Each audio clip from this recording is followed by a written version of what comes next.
First of all, thank you to everybody who has come today. And then thank you for everybody who has been a part of our community since we started. Some of those notables are here today in the form of members that are contributors, but also some of the mod team that stepped up as well.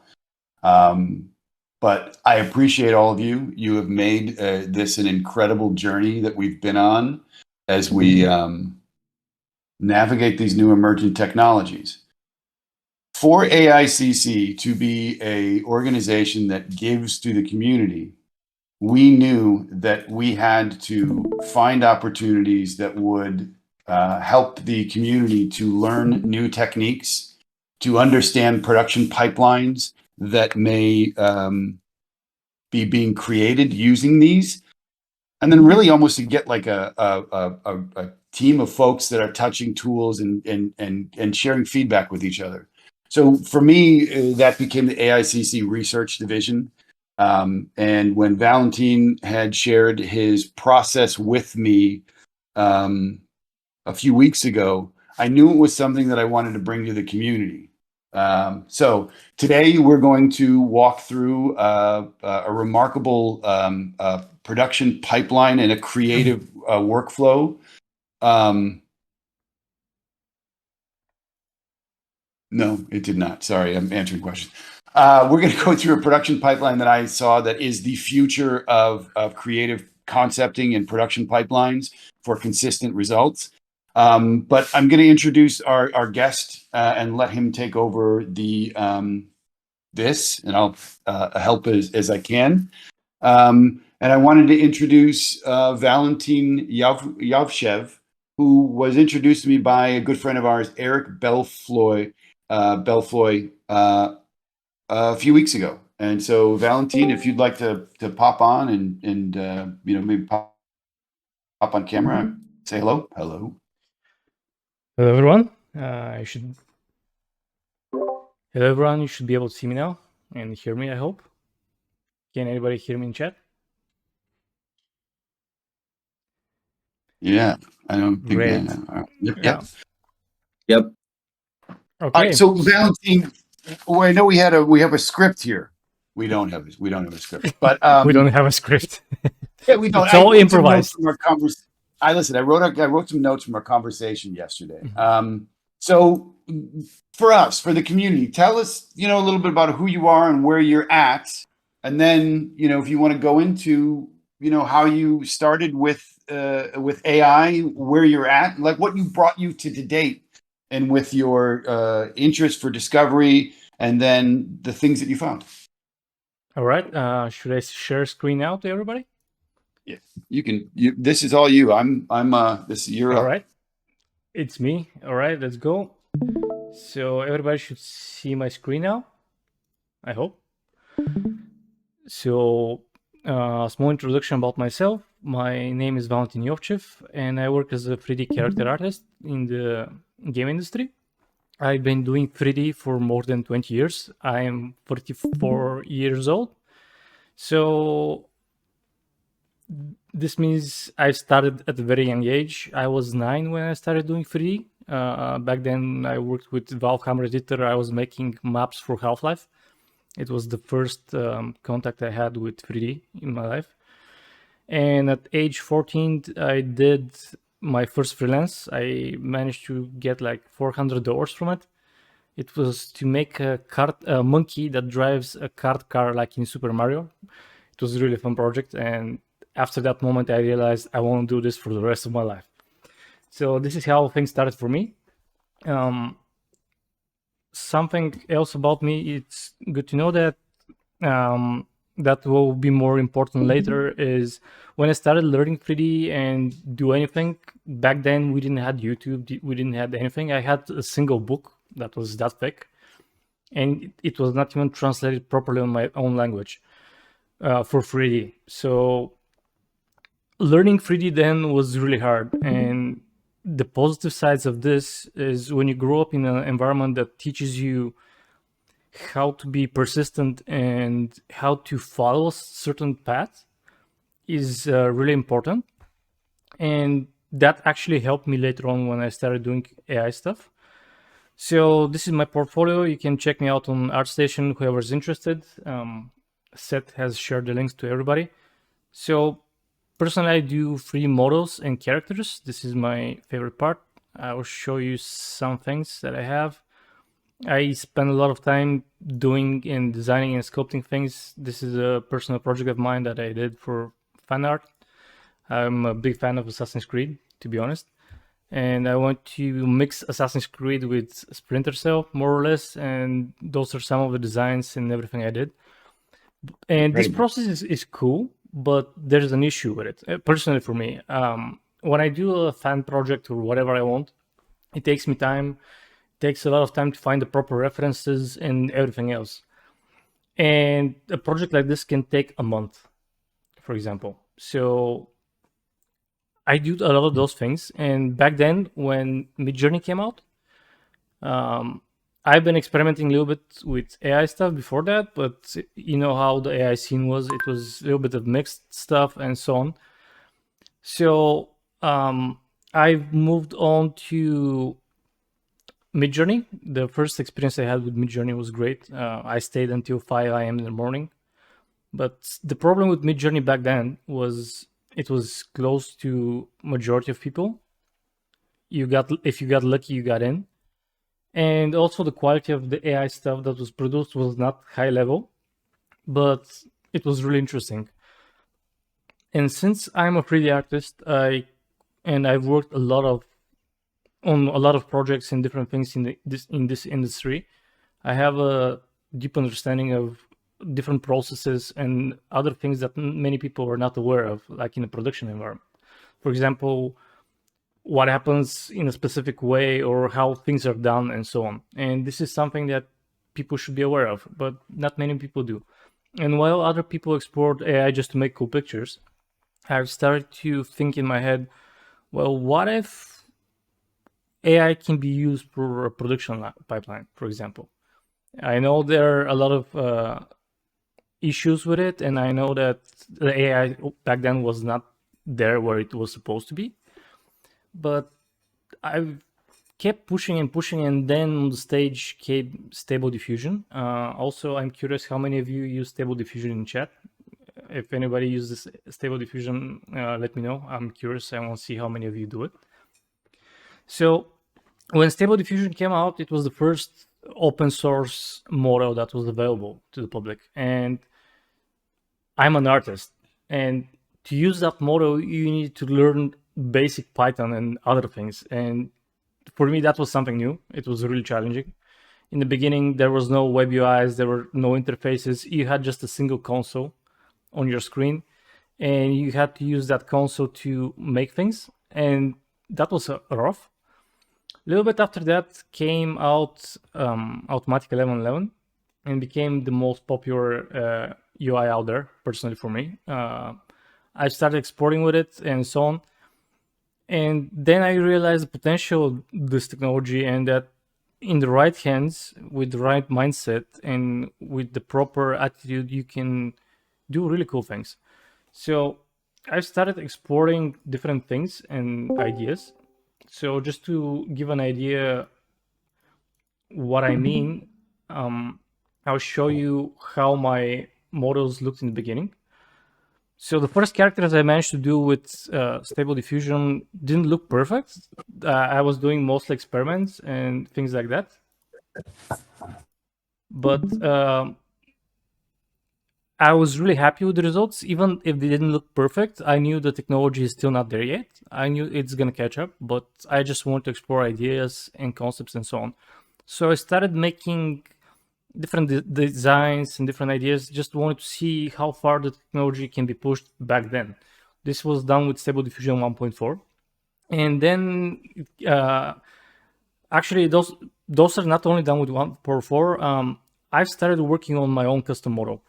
What I mean by that? Well, many people started training their own models back then. And I also wanted to do that. I realized the full potential of how an artist can push this technology into the right way. And I've decided to dedicate this on my own time to go and explore how I can make characters and environments and so on. And in the beginning, everything you see here are just examples of what my model can do. But eventually, I've decided to push it even further. Let me talk quickly about my process and what I did. Can we go back to Yes. that really quick, and then Valentin, do you is that going to be a place where you show up to where the quality was, and then where Yes. you kick off, or do you have more to show that kind of shows like the quality and fidelity that you were getting, This and was the then quality. Yeah, good point actually. So this was the quality I was getting in the beginning. So I before I show you at what stage and what I can do with my model, I just want to clarify something that is good for people to know, also about me and how I look on the AI concept and topic in general. And I think it's an important topic and should not be ignored. But also, I'm going to be explaining why my approach is way different than the ones that many people use. So the most common issue with artists and 2D artists that I know of is that people don't want to be associated with AR simply because they think that AR is stealing, because when you ever use Stable Diffusion, you're stealing from other people or stuff like that. And I fully understand those artists who are offended by this technology, and I fully support their decision. If they don't want to be part of those data sets or anything, they should not be. So while I was working on my model, I never used artist prompts in my name, artist names in my prompts or anything like that. I respected other artists' work and what they do, but I wanted to do something on my own.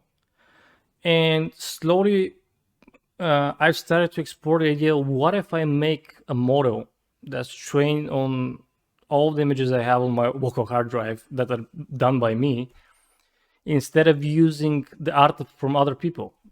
Can I do that? And actually, it turned out that you can actually take your own designs, your own ideas, and you can train a basic model with for Stable Diffusion with it, using the base. and then I think that was one of the things that stayed in my mind is that what everybody's going to see is, so it's interesting where when we're at innovation and then learning, because there's two things that happen. There is an understanding of the basic toolkit and how to use the UX and UI, which is completely different from understanding how to creatively use that tool then to tell what it is that you have in your mind. And so what I want to share with everybody is what Valentin, and I guess I'm asking you at the same time, Valentin, just to say if that's what I understand is true, but what you're showing us is your toolkit that's trained in your way, that shows incredible results. And then keep in mind the techniques and the process that he applied to training his tool set, his module and his refinements, you can also do with yours. But first, you got to understand this other stuff. And that's what we're bringing you today. So we're giving you that process, that overview, and that kind of look at it, and then look at it. But now we're going to see specifically this. And this toolkit, which is available today, you can download, you can start working with it now in Stable Diffusion on automatic 1111s through Civit AI, but have your not safe for work filters on. This is early stages of tech. And at those early stages, there are certain groups that love to use it very heavily. So keep it on. And I'll pause there. Valentin, sorry, thank you for that. No problem. So what I did was I decided to fine tune the model. And quickly, before I show you my results and how my model works and why I did it like this, in time I got better at understanding how models work and everything works. And I figured out a way that I've realized I can take the basic 1.5 model from Stable Diffusion that's trained on all this data, and under the hood, basically, I can wash away all artist's input and replace it with my own. So I started small. I started to create individual concepts and so on. And later on, I'll show you how washed out results look and so on. When we get to the fine tuning part, I'm gonna talk much more in depth there about this. But basically, I wanted to create a model that's available for people to use in a way that they can create art on their own in their free time and not feel guilty that they're using someone's art or something like that. So it's really easy to do those things. And you're probably wondering, well, Midjourney is out there. I can make cool things with Midjourney. That's true. But let me show you what results you can get with my model. So everything you see here is done by me. Since I'm Valentin, yes. Just to say this, one of the things that stood out for me when we dovetailed from Midjourney into Stable Diffusion last time we talked was about the inconsistency of the results, but still having that discovery and that kind of chaos and that fun and that wonder and excitement, but having consistency. And this is where I think this goes into for you. So sorry to interrupt. No, it's fine. Actually, you made a good point. So what you're going to notice with my results are those are 144p images with enough details and everything on. And keep in mind, this is back in the day when my model was in version 2.5 before I released it to the public. So the first, basically the first versions of my model started locally and I used them for my own uses. I was sharing images. I was talking to friends and people who love what I do, who are close friends of mine. And I showed them these results and they were really happy because you have all the details and everything already there. The shapes were not perfect, but still the model was in the early stages and I got to refining it. And one of the first models that I released was version 3. And version 3 got a little bit better improved and so on. But with version 3.5, I got even better at doing this. So those characters that you see are all done with my model. And this is a 5K image, just to let you know. Every single character is fully detailed. And also another thing that you may notice is, yes, they have hands and they have tattoos on their hands, some of them. So the way I did all of this is something we're going to go through tonight. I'm going to explore different things that you should understand. And also I'm going to cover some other topics. Hello. So those are some of the other designs that I did for my model. And you can quickly see that all those things look perfect. Another thing that is nice with my model is that since it's trained properly and with a proper understanding of how to train and fine-tune your models, you can get results like this with my hands or anything else. And for example, you can see the eyes are properly made. They're not squashed. The eyes are not messed up. And those are some of the topics I'm going to cover. Also, I've started to work on environments. A close friend of mine asked me, can I do environments? Because I was mostly focusing on my own characters in my previous versions. And at one point, what I did was I went and explored how I can do environments. I had a lot of pictures and so on. So basically, I had a lot of environments done back in the day, or I took pictures of other places, and this is how those things got added to my model.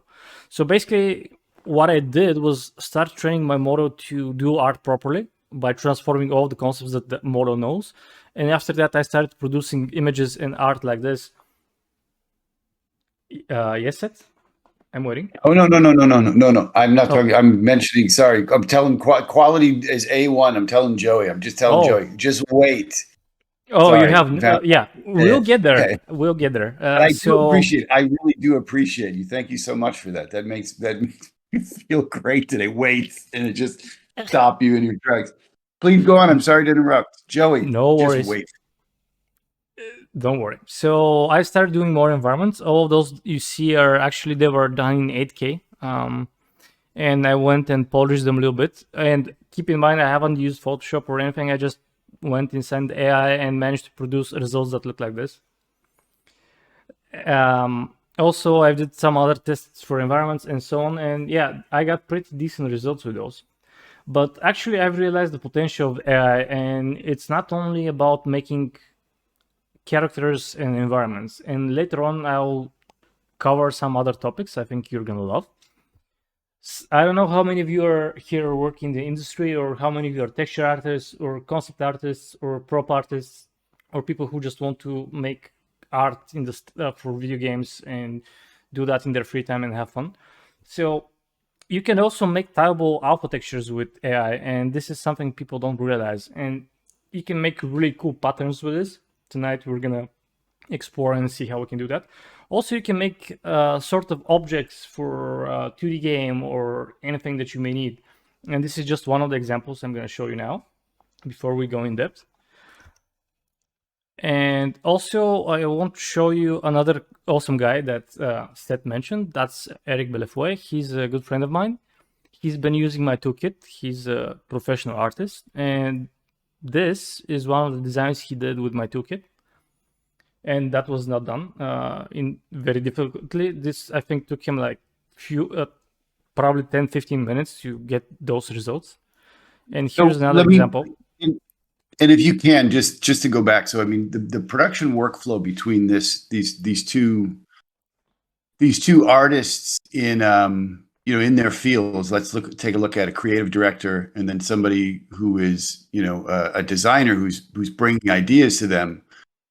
Being able to rapidly ideate at this kind of level in a consistent way, I mean, what does that do to the timing on this? I mean, Valentin, this turns it down from, you mentioned it took you a month to build out a character before. Now You're moving in, you're like in parsecs, man. You're like fucking flying in the Millennium Falcon. This is something that you mentioned, and that's a good thing. That's why I've made a live mirror board, and we're gonna dive deep tonight into it. And I also shared this mirror board with Seth. He will provide it to you, and everybody who's watching this. Let me drop it in chat. Okay, so for everybody who's watching this on YouTube later on or somewhere else, you will have this in the descriptions of the video below. We're recording the session today, so a lot of people can see this and can get a better understanding of why and how I do things, and hopefully that will help them. So let's dive in, and first, let's look at a practical example. So how a concept artist works in a realistic environment. So I'll give an example. Normal environment, when you work on something, you usually have start of the project and you have your deadline. So let's say our artist has 4 days to finish a whole character. Let's look at this example. So in ideal scenario, the artist will start the first few days to, hold on. So in ideal scenario, the artist will start to develop an idea. Eventually, let me write. So this is the design stage. So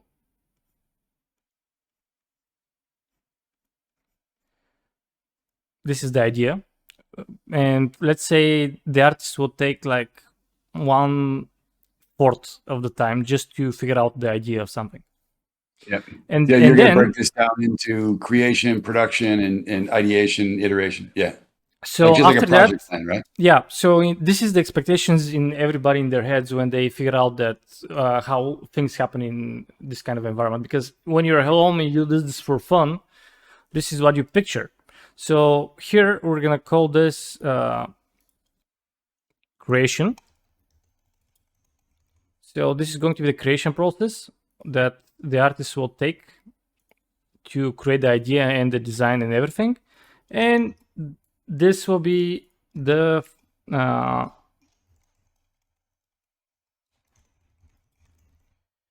final polishing stage where the artist actually will go and he's going to finalize his design. So in an ideal scenario, when you have the idea for the design and you have what you want to do, you're going to go and create the whole thing, and once it's approved, you're going to polish it and you've delivered your final model into the final result.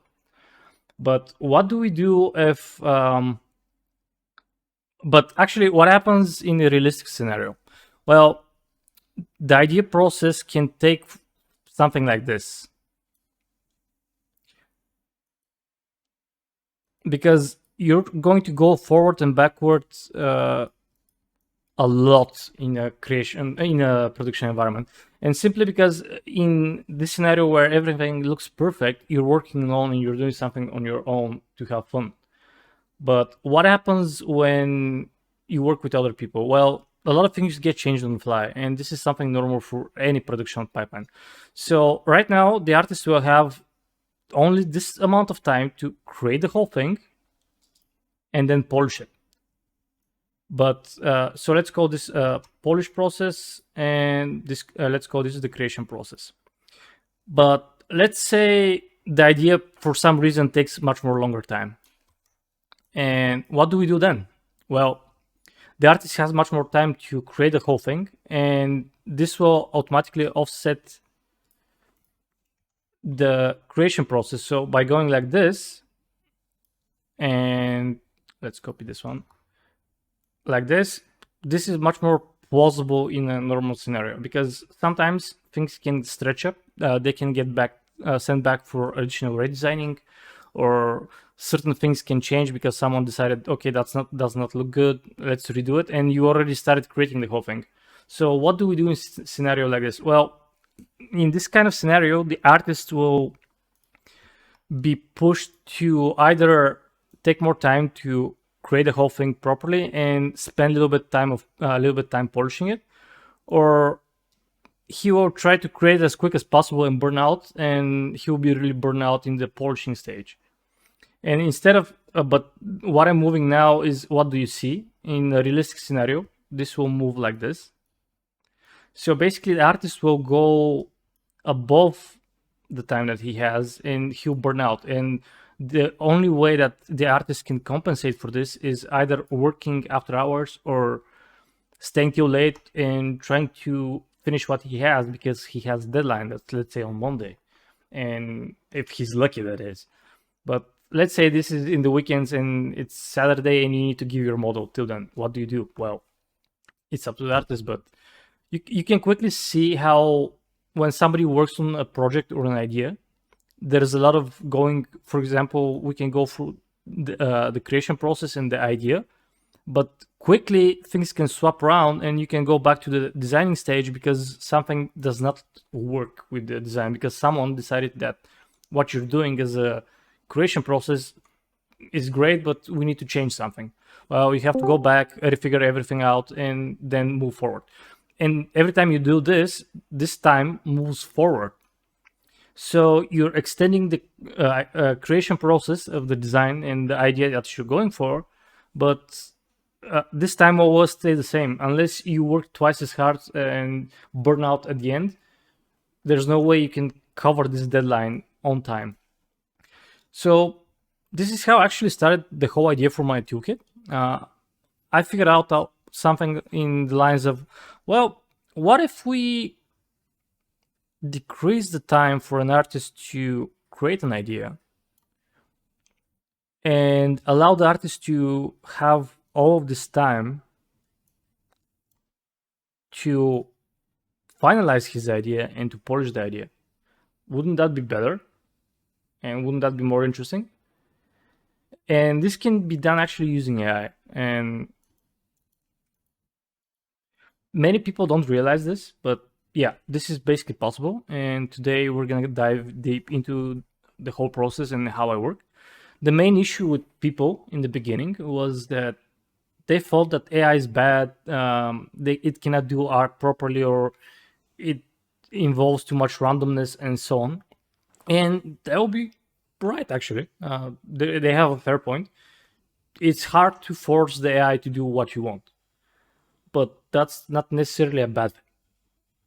And there is a way to force the AI to do whatever you want and still allow it to experiment a little bit and offer you new ideas while you're creating something. So at the end of the day, you're the artist who will guide the AI to the results that you want.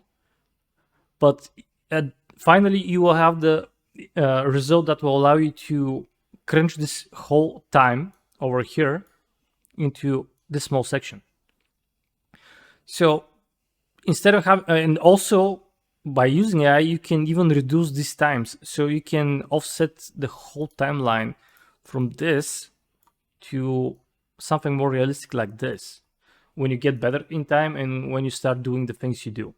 So this way you'll be much more productive and much more creative, and not only you will have enough time for to cover the deadline, but you will be able to take another whole project like this one and fill it in this period of time. So with the right mindset, an artist who uses AI in his workflows can achieve really good things. Let me quickly jump into Stable Diffusion, and we're gonna talk about this. So let's start with a much more basic example. I'm gonna start with something that everybody can face in, and we'll figure out how to do this.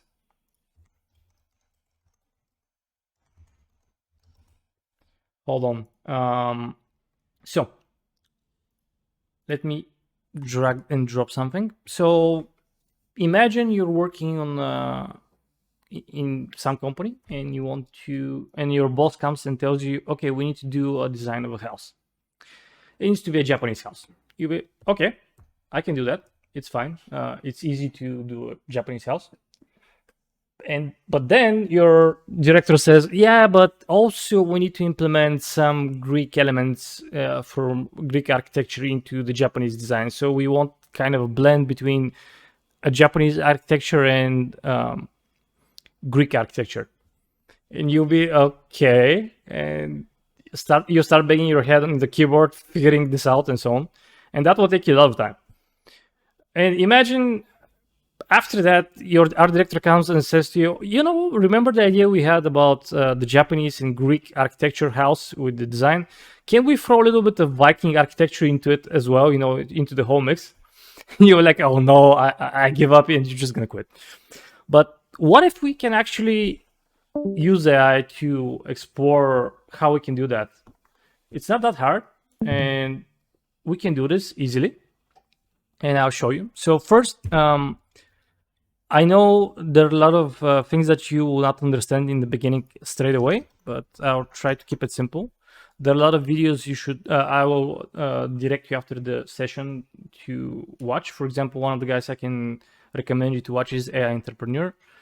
This guy makes really awesome videos about Stable Diffusion and everything else, and you can find a lot of beginner guides on his YouTube channel. So first, let's start with something simple. I want to explore, I want to create the balance of a concept and the ability to mix it.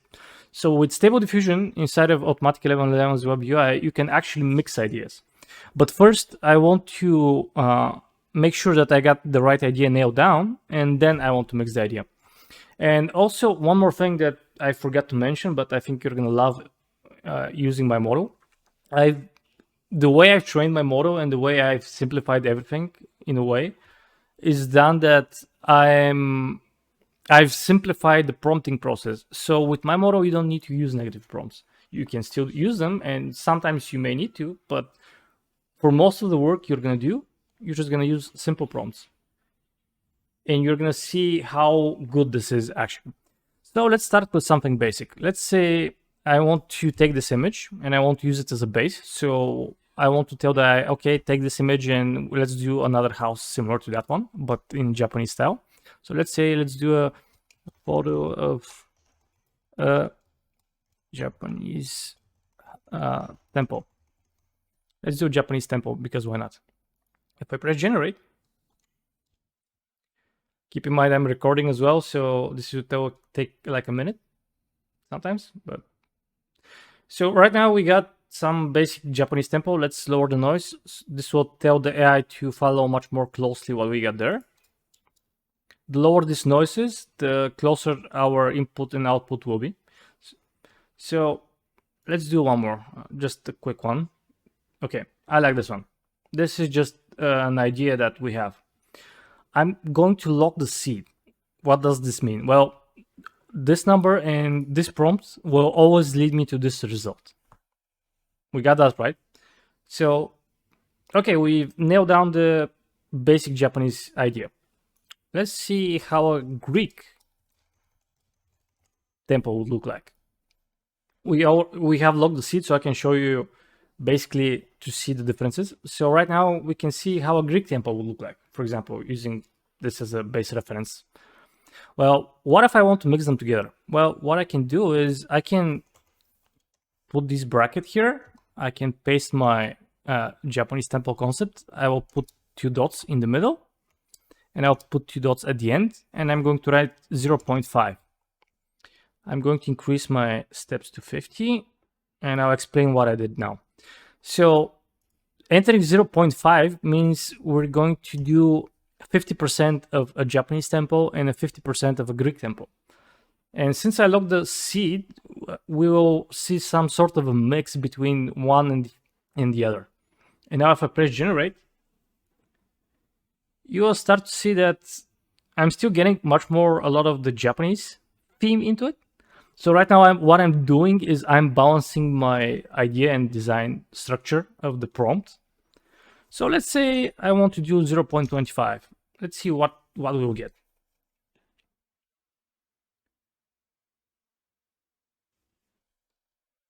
So you can slowly start to see how some things are getting back into the whole thing. Now I'm getting some Greek colons and stuff like this, but let's go even lower. Let's do 0.15 because I want a little bit more of the Greek thing to pop in. And just to show you what happens, let's switch this to the other amount, 0.95, just to see the differences. I have a lock seed now, so you can better see. This way I'll get, if I switch to 0.9, it's going to set a value of 1 for this specific part of my prompt. And if I switch back to 0.15, I'll get much more of the Greek one because I'm lowering the amount of how much this is affecting my design. Okay, we did this for a simple image and for one design. Well, cool, but how can we use this? Well, if I unlock the seed now and I press generate, I will start generating different types of temples because of the noise mixed with the two concepts. So I'm getting a Greek architecture with Japanese theme. And remember how our director came and told us, can we throw a little bit of Viking into the whole mix? Why not? Let's add 2 more dots, Viking temple, and let's add 2 brackets here as well. So first I'm doing the Greek temple thing in the first bracket, and then I'm doing additional Viking temple into the outside of the whole thing. So let's do again a 0.5 because I want those two to blend even more. And if I do that now, it's trying to create some sort of a Frankenstein of a design, but you can see real quickly how we can explore ideas and designs in a very intuitive way. And this is just for one single building. This way you can mix characters, you can mix environments, and whatever you can think of. And it's a very simple way. And as you can see, I don't have any negative prompts, and this is my whole prompt. I can make this always better. I can add additional things that will make my image pretty, but what I'm focused now is to show you the power of the way I've actually to show you how to think properly for yourselves and how to explore ideas. I've started doing those things, thinking outside of the box and understanding the needs of in the production environment, and that's how I've came up with those ideas.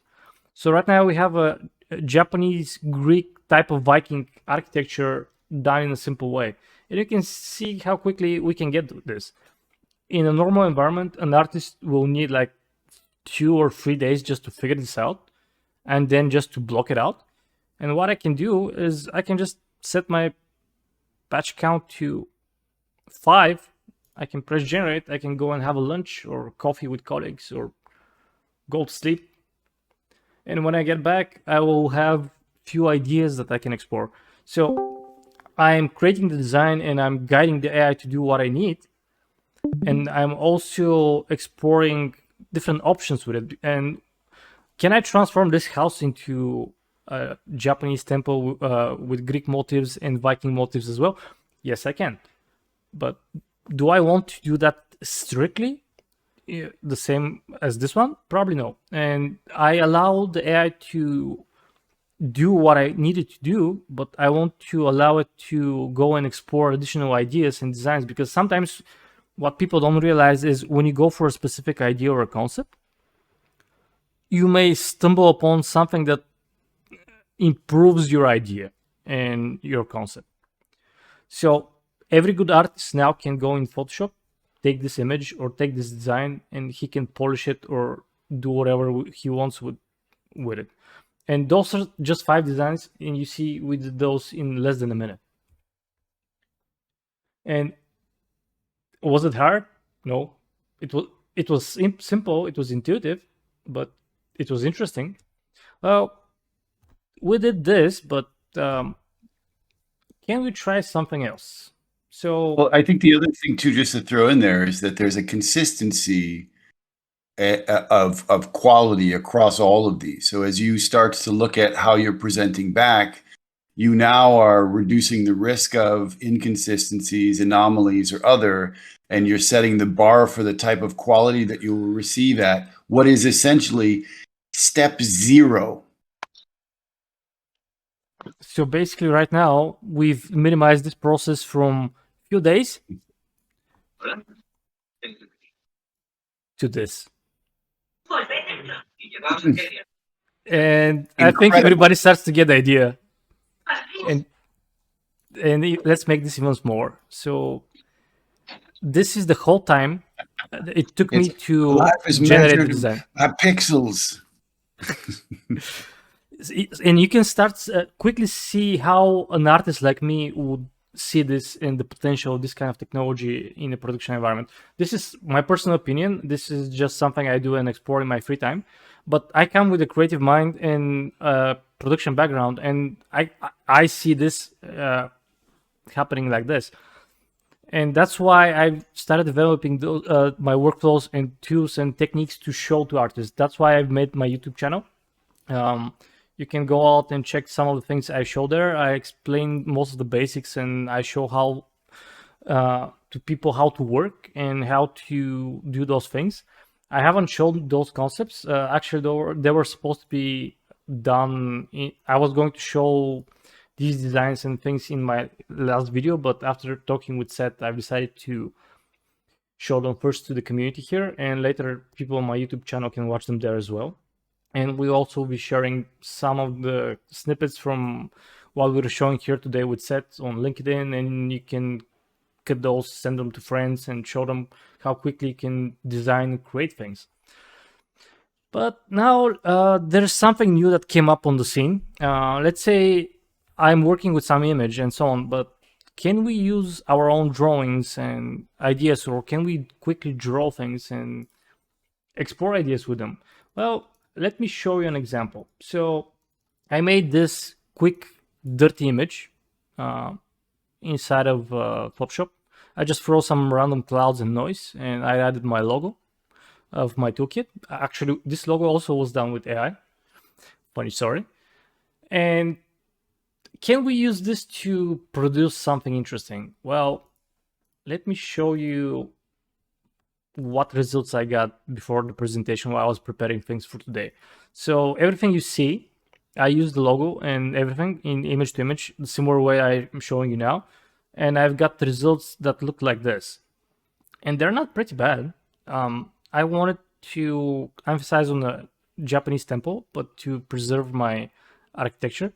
Remember how the logo is like this? Well, in this design, what happened is the logo got represented here with the circle and everything, and that was pretty nice. Here we have also another example where this became like a structure in the design, and this can allow me quickly to explore ideas. Here's another example where I have the square of the logo going through the whole design, and this is just a design stage. Keep in mind, I'm working at 768 by 768, and it's lower resolution than the one you got in Midjourney. At Midjourney, you get 1K, but that's about to change in a minute.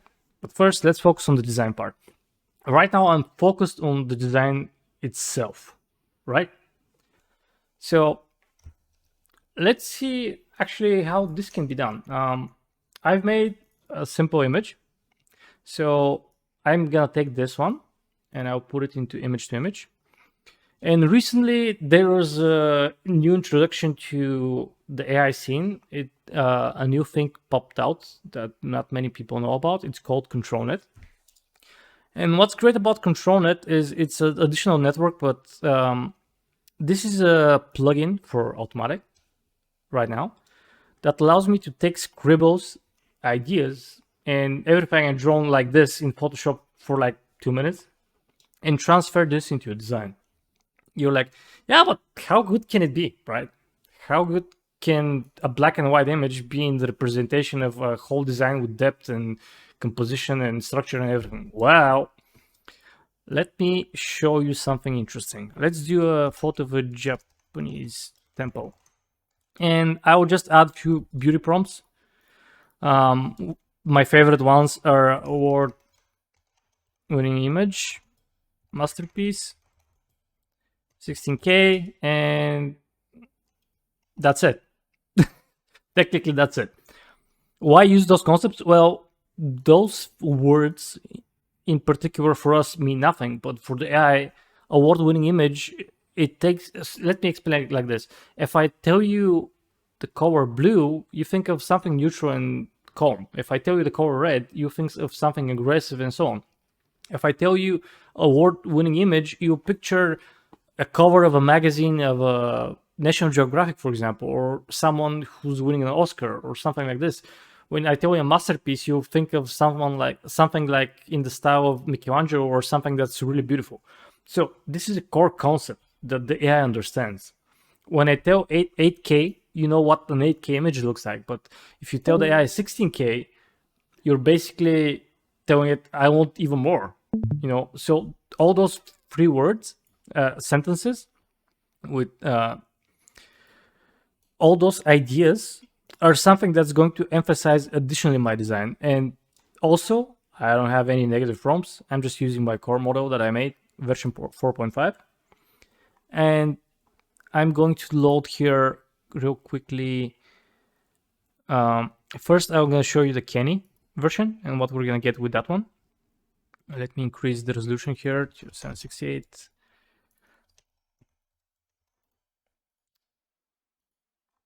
And let's press generate and let's see what we get. So right now my noise is low. I probably should increase this one, but let's see what we get. Keep in mind in the console, this is going to take like a minute to load because we're loading another whole model.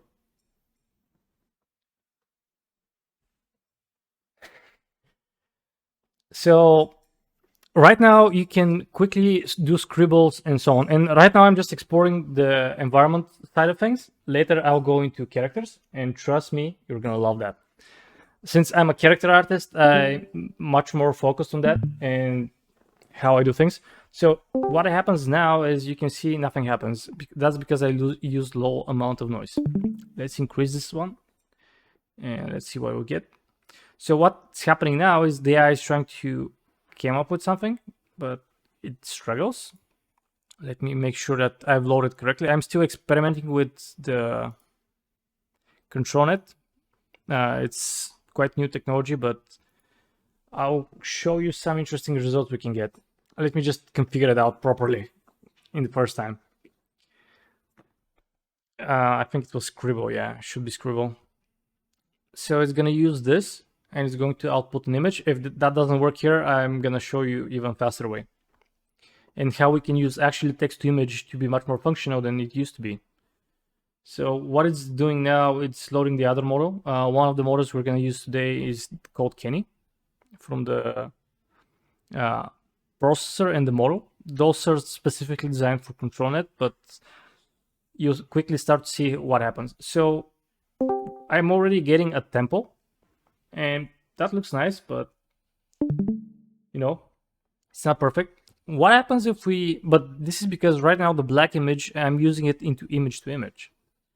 But what happens if we go into text to image and without having any input into the first parts of generation, what happens if we load this here?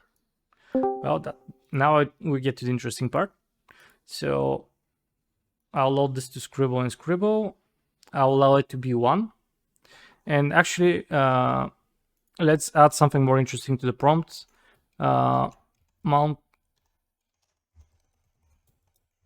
Mountains in the background.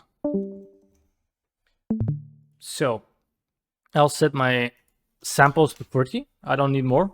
We're doing a demo, so you can get a good idea. But the more samples I give it, the more time I will have to polish the image and do more steps and add more and more. So I'm doing 40, but you can do 150 or more, just to know. And let's enable the control net and let's press generate. Let's see what we get.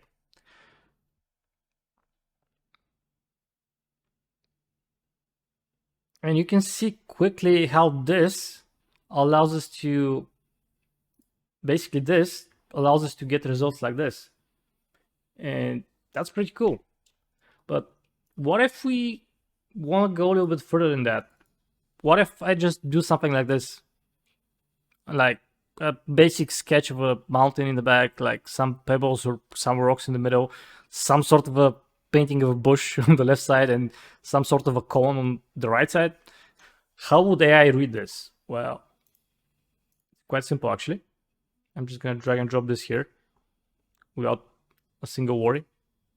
And I'm just gonna press generate.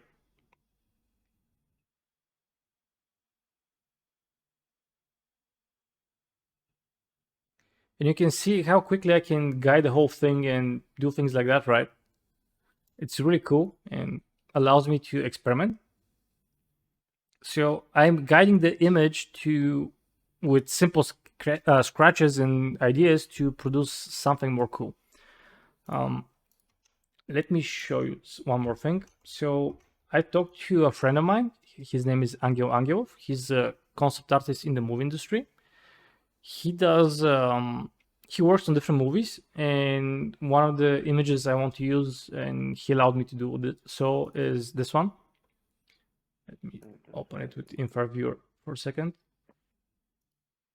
So this is an image he did for a movie, and it has really pretty covers. So another concept that I want to show you is how we can use this as a base guide for our design and generation. So I'm going to open image to image now again, and instead of loading my initial design that looks like the one we had, first I'm going to load my image here, this one. My resolution is set to 768 by 768. I just want to crop and resize, so it's going to cut whatever you see here in my window. It's going to do a square cut, and that's what I want. That's fine. In the control net area, I'm going to load this design that I had, this one. So I want to tell the AI, take this image, but take these colors. And by dragging the slider like this, for example, 0.75, what the AI will do is, one second, let me drag this and drop it in Photoshop and show you. So the more I drag the slider in Photoshop, the more noise does not work the way you think. In automatic 1111, the more I drag the noise slider, the more the AI, instead of seeing the image like this, it starts to see the image like this. So basically what I'm using from this image is the color palette of the image. And since I have a bright spot here, I have like a burning area here, I have different colors going on here and there. This is what I want to use from the image. And now if we switch back to this, let's do a test generate. I set my weight to 1 because I want this one to follow strictly what I have there. Hold on, I forgot my prompts. Let's interrupt this. So you can already quickly see how those colors are popping into this design. And this is a really great way of you art directing an image or a design by having the proper mood and colors in there. So basically I'm setting a color palette for the generation process. And this is pretty smart and ingenious way. But right now I'm doing literally one by one here. If you can see, it's following my design. But let's say I want to tell the AI, you know what? I'll give you some room to experiment. Let's lower the weight of this to like 0.65. I still want to preserve this, but I want to allow the AI to go and say, okay, let's try something else. And what can we get? Well, this is something that's actually pretty nice. And I'm allowing the AI to go and experiment. It removed my design, but that's fine. I'm just getting an image that I really like. And I'm getting a Japanese temple with trees in the distance. And with the logo that we did here, like the basic scribble of it. And now this looks perfect, right? It's great. But we're just only in the designing stage. Later, when I get to the characters, I'm going to focus more how we go from design stage to high quality stage, which I think many of you are going to love, especially Eric, who joined us. Eric, you can say hi to people. They can hear you. Hello, everyone. Oh my God! Everybody, look at Eric. Eric's got the voice, the dream voice. Eric, he has how the are voice of an angel. you? Eric sounds like a guy who's been smoking cigarettes since childhood, but he can make soundtracks for movies. I can tell you that. Speaking with him is perfect and is really awesome and great every time. So, all right, we've explored how we can use images like this, but let's try something else. I have, let's say I like this design and everything, but can I experiment even more? Well, I can actually. I can lock my seed. And now if I plug in, use another picture of Angel, who provided me this one again as well, I can, let's open this one in a new tab and let's press generate. And since we have different random noise and so on, I'm just cropping some parts of the image, but you can quickly see how I can create storyboards or tell a story with the setting and the lighting I provide to the whole thing. And again, the difference is you are, with a specific intent and purpose, you are achieving results that are targeted results that have Exactly. like a trajectory. I want to go here. Exactly. And this fidelity, with these influences, with controlled the randomization that you're adding into it. Now I want to introduce, yes, exactly. And now let's introduce even more randomness. So I have like a basic composition, so the AI can respect this and go a little bit wild. So it's like locking or creating a camera, but you're allowing the AI to experiment much more, because I told it don't do 100%, do like 45% of this design, like what you see here. So I'm allowing the AI to experiment with my design. And you can quickly see how this is really powerful. So we've talked about how we can do environments. We talked about how we can use those environments and create some cool things. Let's talk about something that I'm pretty sure many of you will be much more interested, and that's character design. Some time ago, I showed Eric my workflow and how I produce characters in a quality that looks like this. And while this is perfect, it comes with its issues sometimes. And you can actually notice this if you check Eric's design or something. For example, you see this that happens over here on the shirt and so on.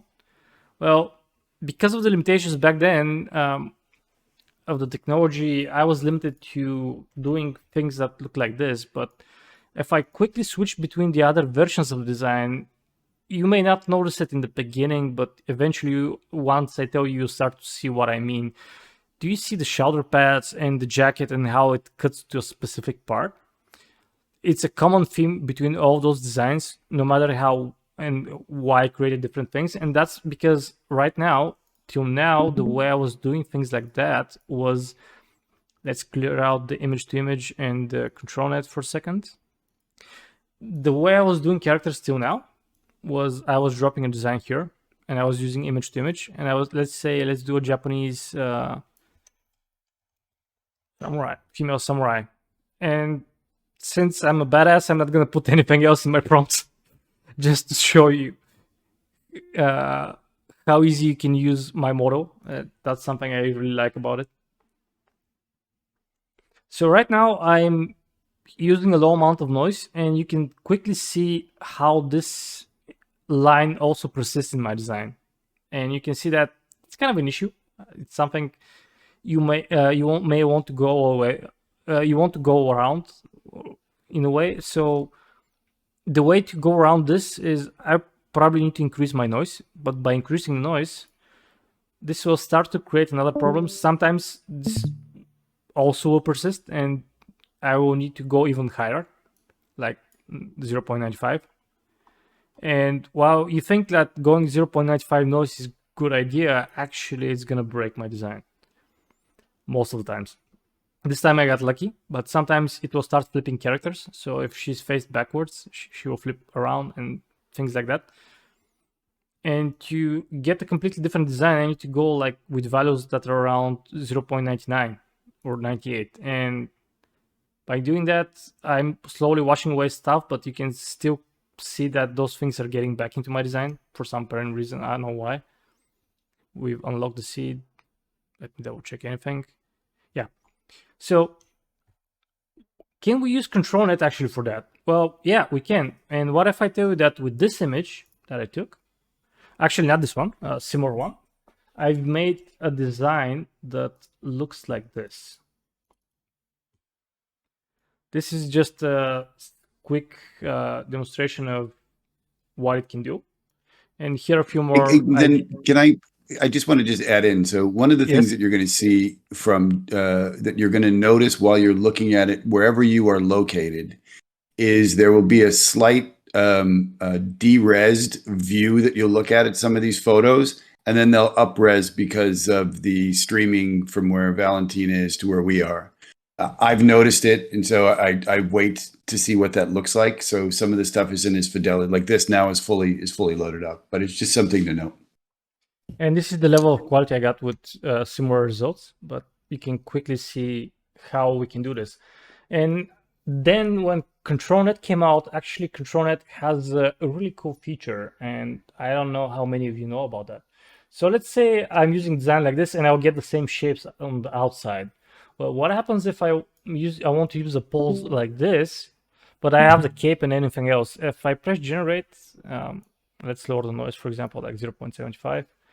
What will happen is, well, I'll get a character with a cape or some messed up results that are not exactly what I'm going after.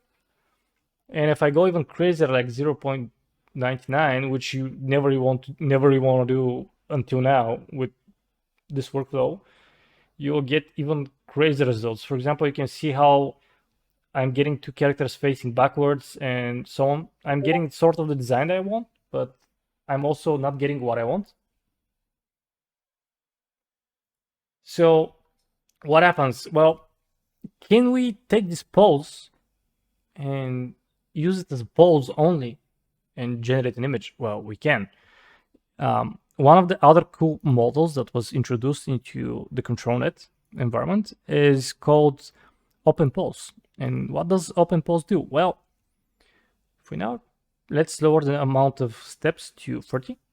And if I press generate, now I can use the OpenPose model, and I don't need to load image here. I just need to load it in my main window. If I want a different pose, I can load it here, but I don't want to. So what the OpenPose ControlNet model will go and do is it's going to look at the head of the character, the arms, the legs, and everything else. Like it will make a skeleton of it, like a skeleton for animation. And when it goes to the generation process, it will tell the AI, okay, this is a character that's facing this way. This is where his arm is. This is the same character facing the other way, and also this is his stance. And this is the same character but facing backwards, and this is his stance. Yeah. So right now I'm getting a completely new design that's of a Japanese character, and I'm also getting this skeleton. That's right. That's what I was looking for. So what's interesting about that is that you basically just have this wireframe that gets output that's telling you that it notices what's left leg, what's the right leg, what's this, what's that, and then it's just rigged and then does what you want it to do. It's incredible. Thank you for showing the rigging on that.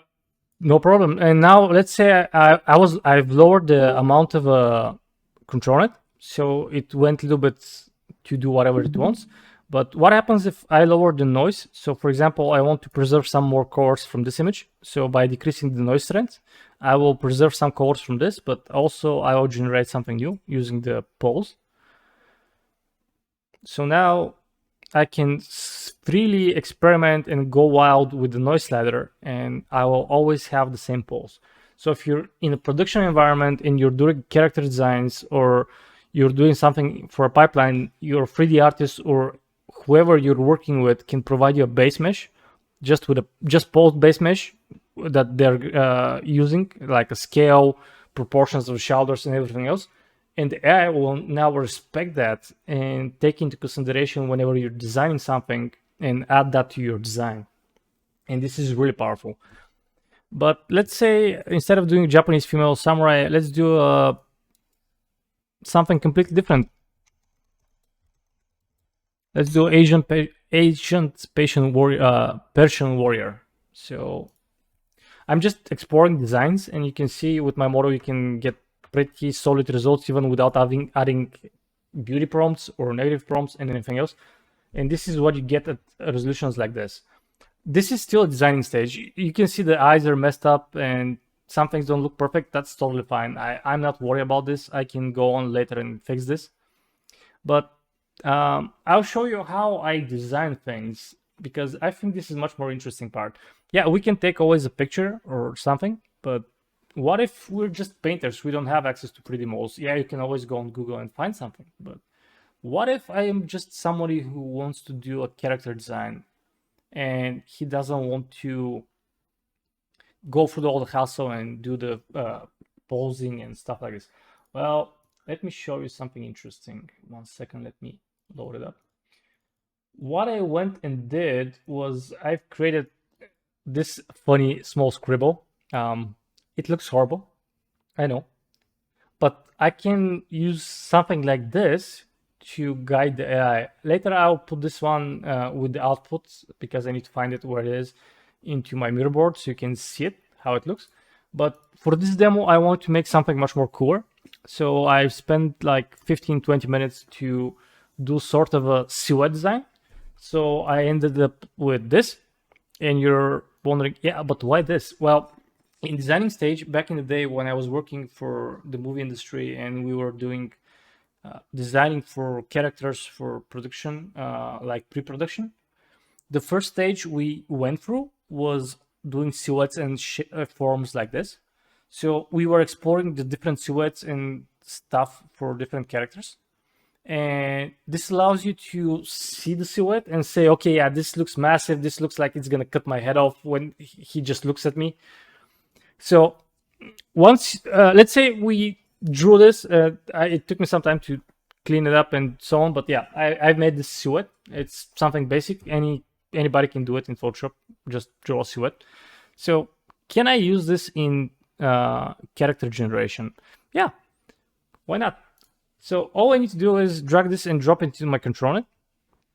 Since it's set to scribble, I'm just going to tell the AI I want to do a photo of a monster Viking creature with horns.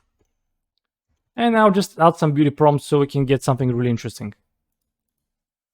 Award. That's it. That's all I'm gonna add. Can we get something nice with this? Actually, Ben, my drawing skills are not perfect. I'm a 3D modeler, and I used to do a lot of overpainting and things like that. And I know how to overpaint and design things, because I'm much more efficient doing 3D stuff, because for me it's easier to light things and so on. But even I can draw like this. It's not that hard. But can I use this drawing and this design to make something interesting? So let me make sure that all my resolutions are properly set.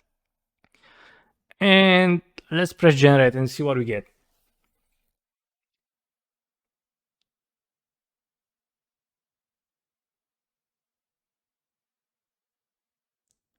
So what we're ending up with is design that follows our shapes, but it creates something different. So can we try again?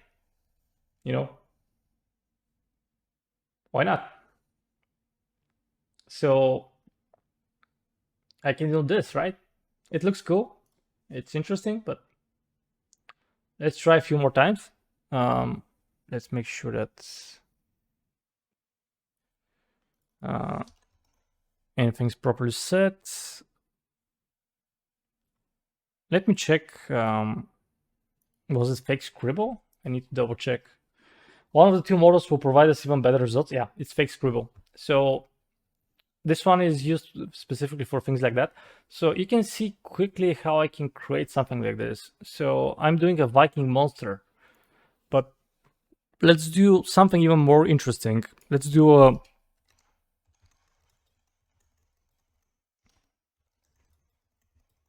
Wolverine monster creature with horns, because why not? We already set the design, we have the shape.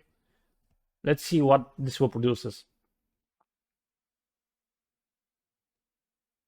It's trying to create some sort of a abomination in there, but I'll stick to something much more simpler. Since we're doing a live demo, I just want to show you how we can do a photo of a Viking warrior wearing a helmet with horns, because why not?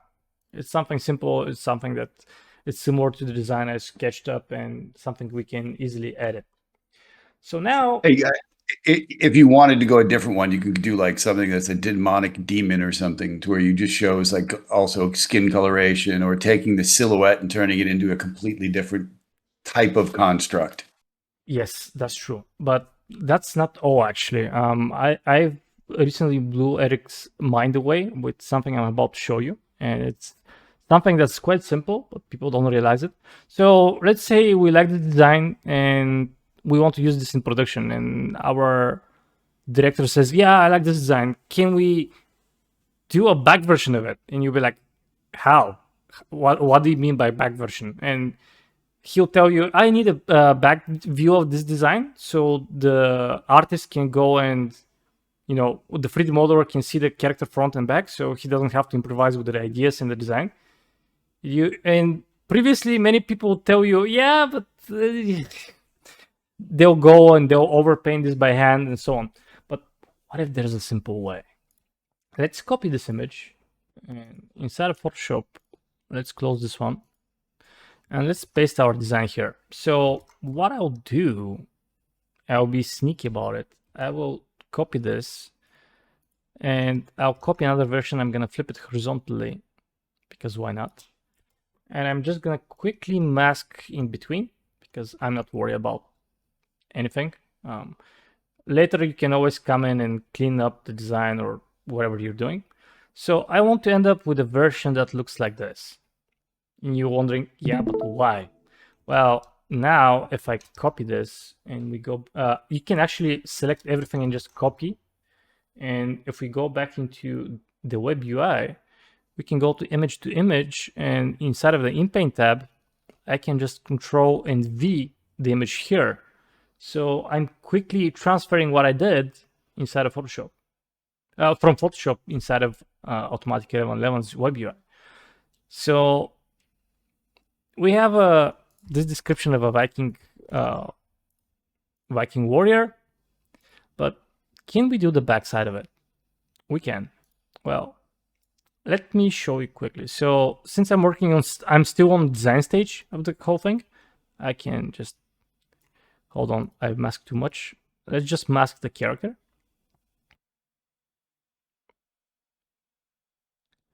I'm not worried about anything. Keep in mind, this will not always produce you 100% accurate results, but it's pretty decent base for what you're needing to continue evolving the design. So I'm gonna disable the control net, and I'm just gonna use the basic sliders here. So let's do 0.65 amount first to see what happens. And I want a back view photo of a Viking warrior. Well, what will happen if I press generate? Well, since this is masked, the AI will look at this because it's looking at the whole image, because I'm telling it to. And when it starts to generate, it will generate the whole image from scratch. But since this is not masked, this will get brought back into the whole generation process. And this will guide what's inside of the masked area. So if we press generate now, what happens is this. It's starting slowly to bring this design back. But now I have a back view of my character. And you're like, yeah, but doesn't look perfect, right? Well, you're right. Let's do another one. Let's see what else we'll get. And I like this one more. I much more see the armor. And basically, you already have the design there. So you can see quickly now I'm still doing the design stage. So not only that we did an environment, but we did also a character. So if I have to drag this slider even more, I'll do something. I cannot zoom in more than this, but yeah, this is the whole time from the whole creation process that it takes us to produce this result. But how about the other stages of the creation process? Well, an artist needs to upscale this. He needs to go and detail it and then polish it. What if you can do this with AI also as well? Or let's say you've took the design, you went inside of Photoshop, you've painted whatever you want to match your design, and you're like, that's great. I've used AI so far to create my ideas, and then you suddenly get struck by the idea, can I use AI to polish my design? And many people will be like, nah, you cannot do that. It's not there yet. Like you're doing a 768 by 768 image. Like how the AI is gonna polish something like at the level that you need in a production? Well, let's send this to image. First, I'll show you a simple trick. We're gonna up-res this. I'll remove the back view from my prompt. I'm just gonna leave the photo of a Viking. So I used to do a lot of in-painting and so on in my normal process, but first I'm gonna start small. I'm gonna change this to 536 to 1536 resolution. I'm going to lower my noise scale. So by doing that, I'm gonna take this image, but the entire image, that's 768 by 768, and I'm going to upscale it to this resolution. But with lower amount of noise, it's going to add noise, but when it starts to remove that noise, all the shapes and forms that are there will be preserved. So with this simple prompt and everything I have, now I'm taking this design and I'm stepping it up a notch, to put it lightly. So you can see that this did not look went well. I need to lower my noise even more because it starts to give me a head on the backside of the character, and I don't want that. It's a try and error. Keep in mind, this is a creative process, but you're still in control of the whole thing, as you can see. So I started with my sketch and my idea, and I'm still polishing and evolving my design. And right now, let me do one more addition to my prompt, something that will clarify the AI what it's doing. So move.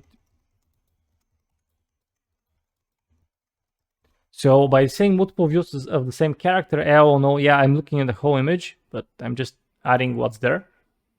And this way I'm explaining the AI what's in my image. So once it goes and starts to make this design, it should much better do back face. Well, since we're still getting the back face, I can just go lower in my noise value and do generate.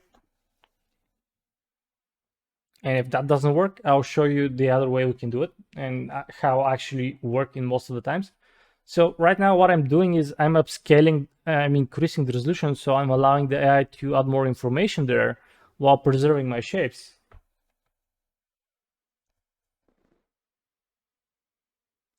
So once this is done, let's do something much more interesting. I'll leave this here for now. We don't need to worry about this part of the prompt. How do we add more detail to an image? Well, the main problem with this image right here is that this is 768 by 768. And if you think about it, in a normal environment, the head of this character is how much? It's around 150 pixels, over 250 pixels. So you're trying to show a face with a lot of detail in 150 pixels, and that's never going to work. No matter what settings you enter, no matter what you do. So this is happening simply because the noise that's being added to the image is not that much. And for example, for a whole image like this, 768 by 768, we're working with around 500,000 pixels. which sounds a lot, but when you crop this area here, you're working no more than 50 to 60,000 pixels at best, and that's not that much. So how can we tell the AI, I want to have more details everywhere, but how can we do it in a creative process? Well, I can send my result to extras, and actually, even to show you the power of this, I will go back to image. I'll open my folder where we have our results. And let me find a small version of this in my folder. So this is the final design we got at 768 by 768, right? Well, let's go to extras tab and let's load this one in here instead, the one I just upscaled to show you. I'm just gonna do a basic upscaler with laziness. It's just because it's faster. And the next thing I will do, it will sound counterintuitive, but hear me out. We're gonna change the image to 4K. You're like, how are you changing the image in 4K when the maximum resolution of the sliders you can go is 2K, and that will take like 20 minutes just to render? You're right, and you're wrong at the same time. So I'm intentionally upscaling the image now. So now I have this small pixelated image, but upscaled in 4K. And you're like, okay, why? Doesn't make sense. Well, what I'm doing, what I'm using this 4K image right now is like a container. So right now I have much more pixels to work with. So I can send this back to InPaint, and I'll show you the true magic at work now. So this resolution that I did is something that looks cool, but I have a 3090, and many people have GPUs that are older than me, and I understand those people, and they cannot use very strong computers, and they cannot go in the resolutions larger than 768 by 768, which is completely normal. So is there a way we can tell the AI, well, you know what, I have a 4K image, but can I work just on this part of the image, like over here, and work in this resolution over here? Well, actually you can. All you need to do is select only masks. So now, if I draw a mask over this part of the head, what the AI will do is it's going to look at the furthest pixels of my image, of the mask itself, and it's going to draw a square around it. And this is a 4K image, it's true, but I'm just cropping this part of the image, and I'm cutting it and working with this resolution. I'm not gonna add a lot of details with that resolution. I'll probably go 1K, but just to demonstrate you what we can do with it, let's increase my noise to 0.55 so I can experiment with this. And let's press generate and see what we'll get. So you'll see how quickly this gets cropped and gets sent to image on the other side. And it's starting to add details there. And we're starting to see a face and horns and everything else. Can we go further than that? Actually, we can. Let's send this back to InPaint again. Give it a second to load because we're transferring a 4K image. Keep that in mind. And now let's draw a mask only on the face of the character. And since this is a smaller mask, the square that's going to be drawn around it, it's smaller, but it's still going to be 768 by 768 pixels. So I'm dynamically changing the resolution. What processor do you have? I have a Ryzen 500 and something X, the old generation. It's not new, so don't expect miracles from it. I'll check after this meeting, Ben, I'll tell you. So right now we just masked the face. We've sent this result back to InPaint. And here we have a lot of space for experimentation. So can we tell the AI, okay, I just want a really detailed face? Well, I set my noise to a lower amount. So now we're just going to cut the face. We're going to see what's around us. And that's why I use lower amounts of noise, because otherwise you may break some of your results. Let me check what's happening in the console. Okay, so we got an error. I don't know what happened, but we can fix that. Let's try again. So you can start quickly to see how we are adding details to the face, and we're already getting decent results of a face. But I'm still preserving whatever's there on the face. Well, what if you go higher with the noise? Well, now I'm not only adding more stuff, I'm experimenting and redesigning the face. So this is a quick way of swapping things on the face, for example. But let's say you work in a production environment and you're like, yeah, but let's say I'm making a character. This is just some random dude, right? Can I make this random dude the character from my game or the character I'm going for after the specific design? Well, you can. Not many people realize the power of LORA embeddings. I've made a video in which I've made a design with it. And since you're already seeing my face in Discord on my camera, well, what if I show you a small magic trick that you're gonna love? If I open the Show Extra Networks and go to LORA, well, here I have few LORA embeddings. So I have a character enhancer. This is a specific embedding that I use for enhancing my characters. That's throwing on my style. I also have a few others. This one we used for a video. I just want to jump in and just say, so you're saying low rank LORA. It's a LORA file. RA embedding. Yeah, it's a LORA embedding because normal textual inversion embeddings around 40 kilobytes. Yeah, LORA embedding. Yeah. LORA.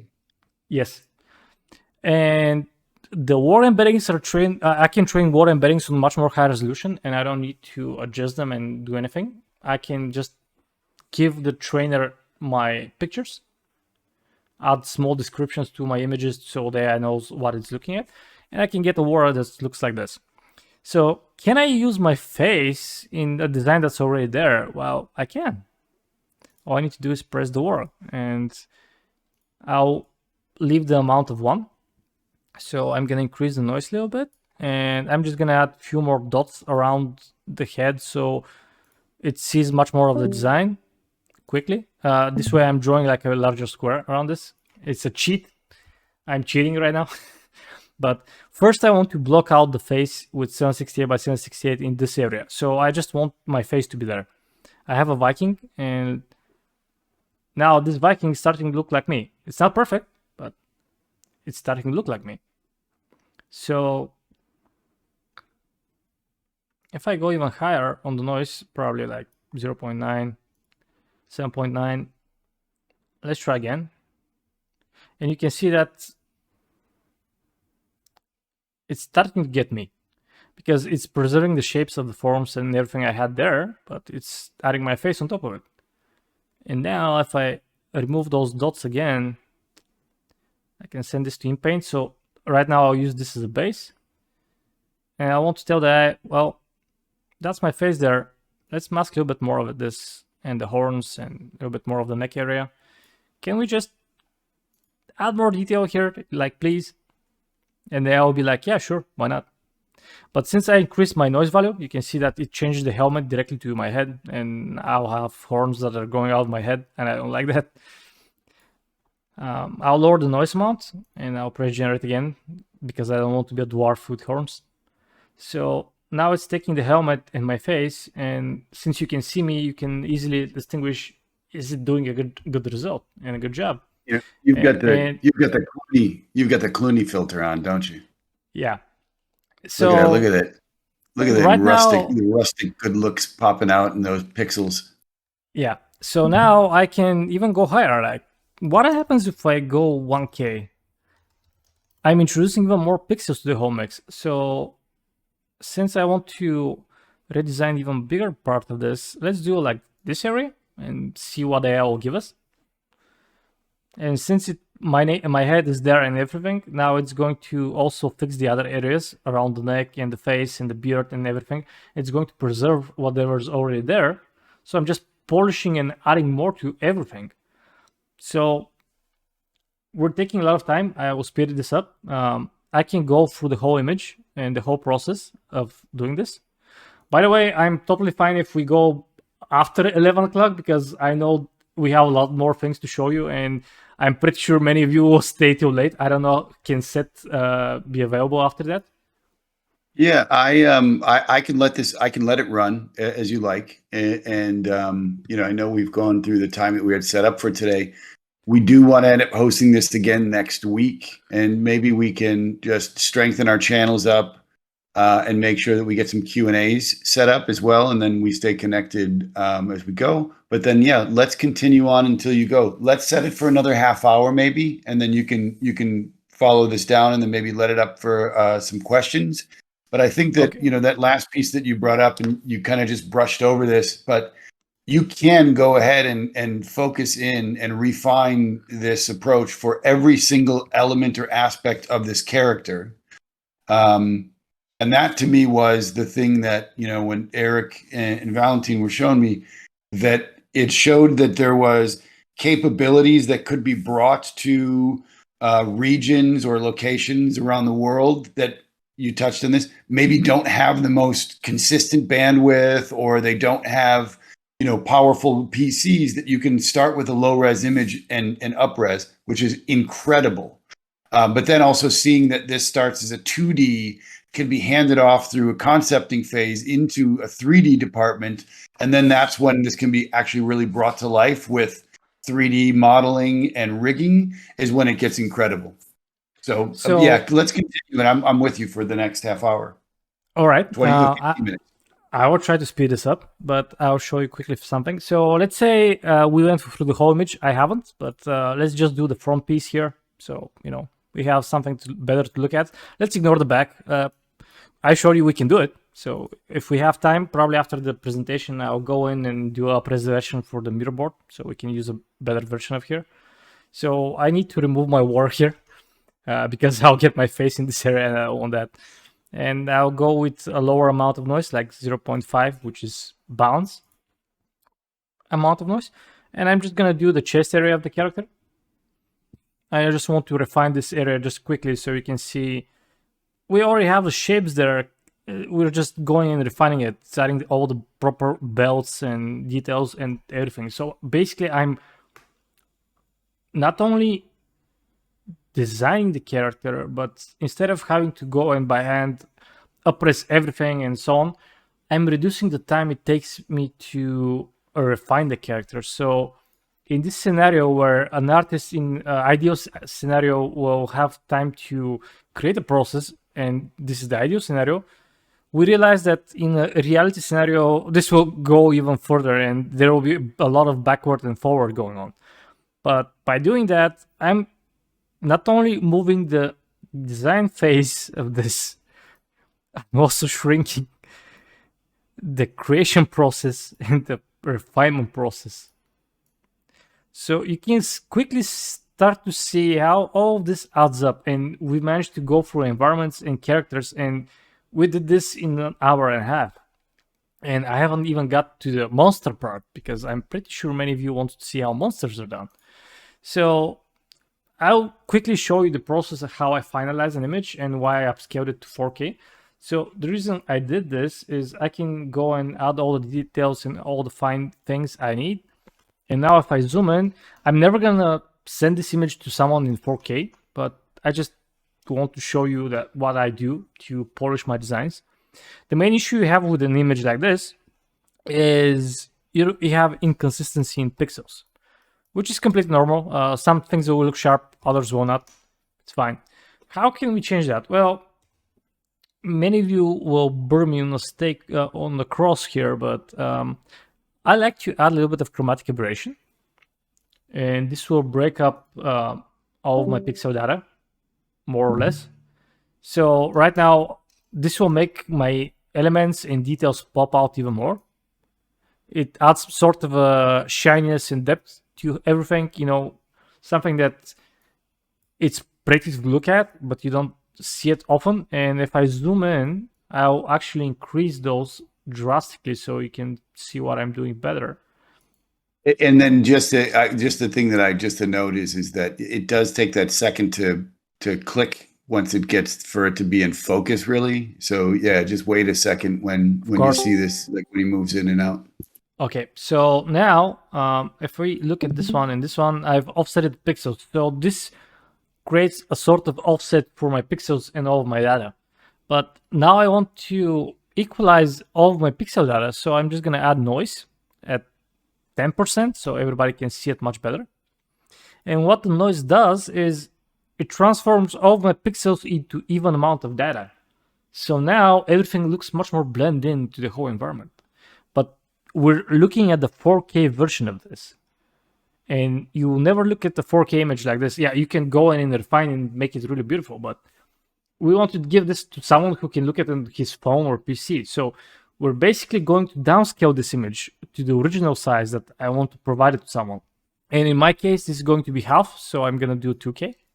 But what happens is, since we have all that noise there, when we downscale the image, the AI will compress all the data. Not the AI, sorry, the picture will compress all those pixel data, and it's going to remove some pixels, but it's going to blend the others. So we're going to end up with a result that looks like this. And you can quickly see how this can be compared to a work that an artist will need like a week just to do. And you realize it takes a lot of time to do this.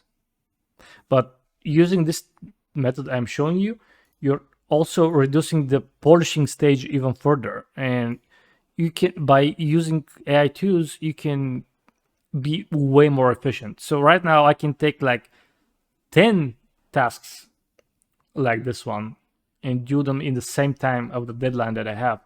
So the one thing I would just say there is just for everybody. This is just note is just because we can do these things faster, and this is for anybody that's in any position that is monetizing their effort and their experience and expertise.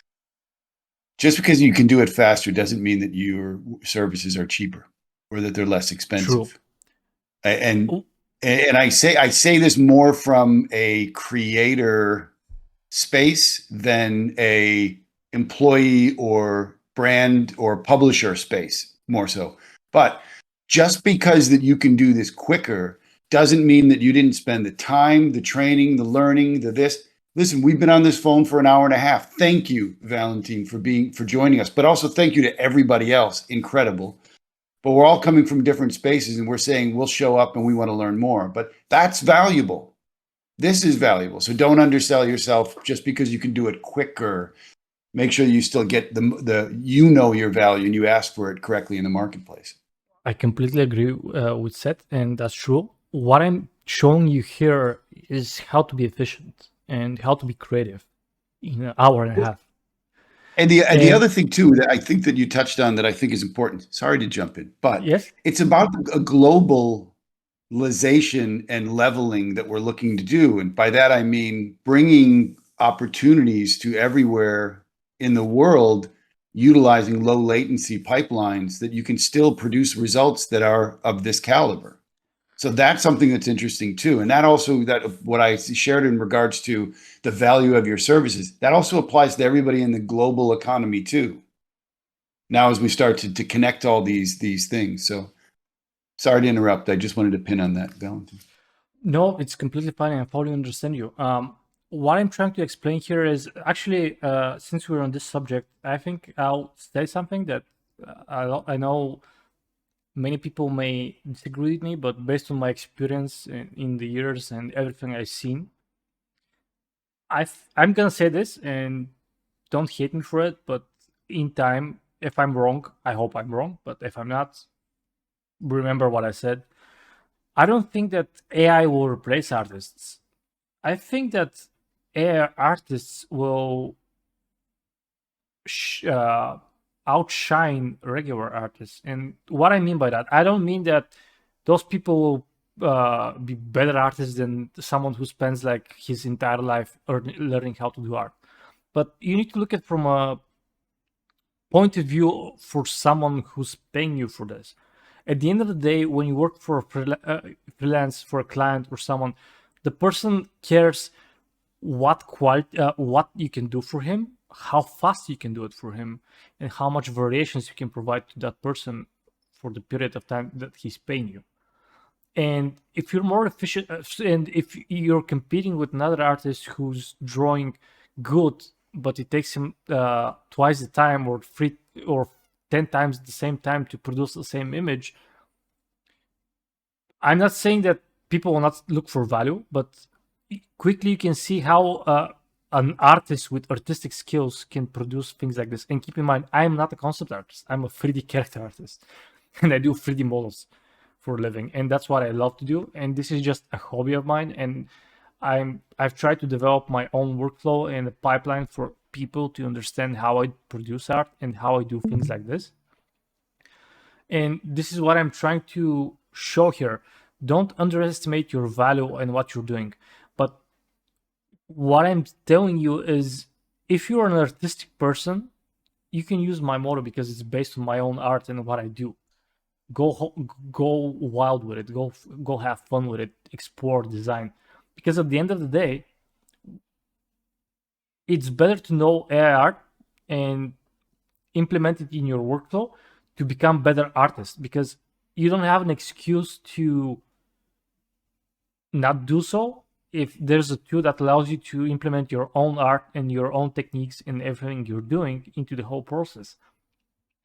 An artist who utilizes this kind of creative tools can output much more and be more creative, because he's not overburdening into a specific area and going backward and forward and figuring out how to do a design. Like the example I can give you with the Japanese architecture with Greek ornaments and Viking elements as well. Having to figure out, yeah. Yeah, I was Yes, going to sir? say, like, I think the things that you're sharing are like very interesting when you look at a refined or honed, optimized tool set. So you have your tools tuned in a certain way, refined in a certain way, and that could be if you worked in PlayStation, Photoshop,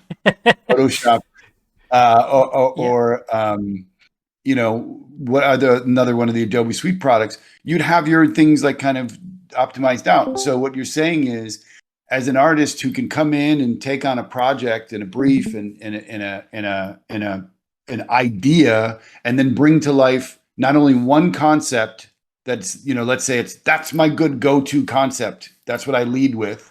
And then there's like, all right, and I need to come with 10 other ideas. All right, cool.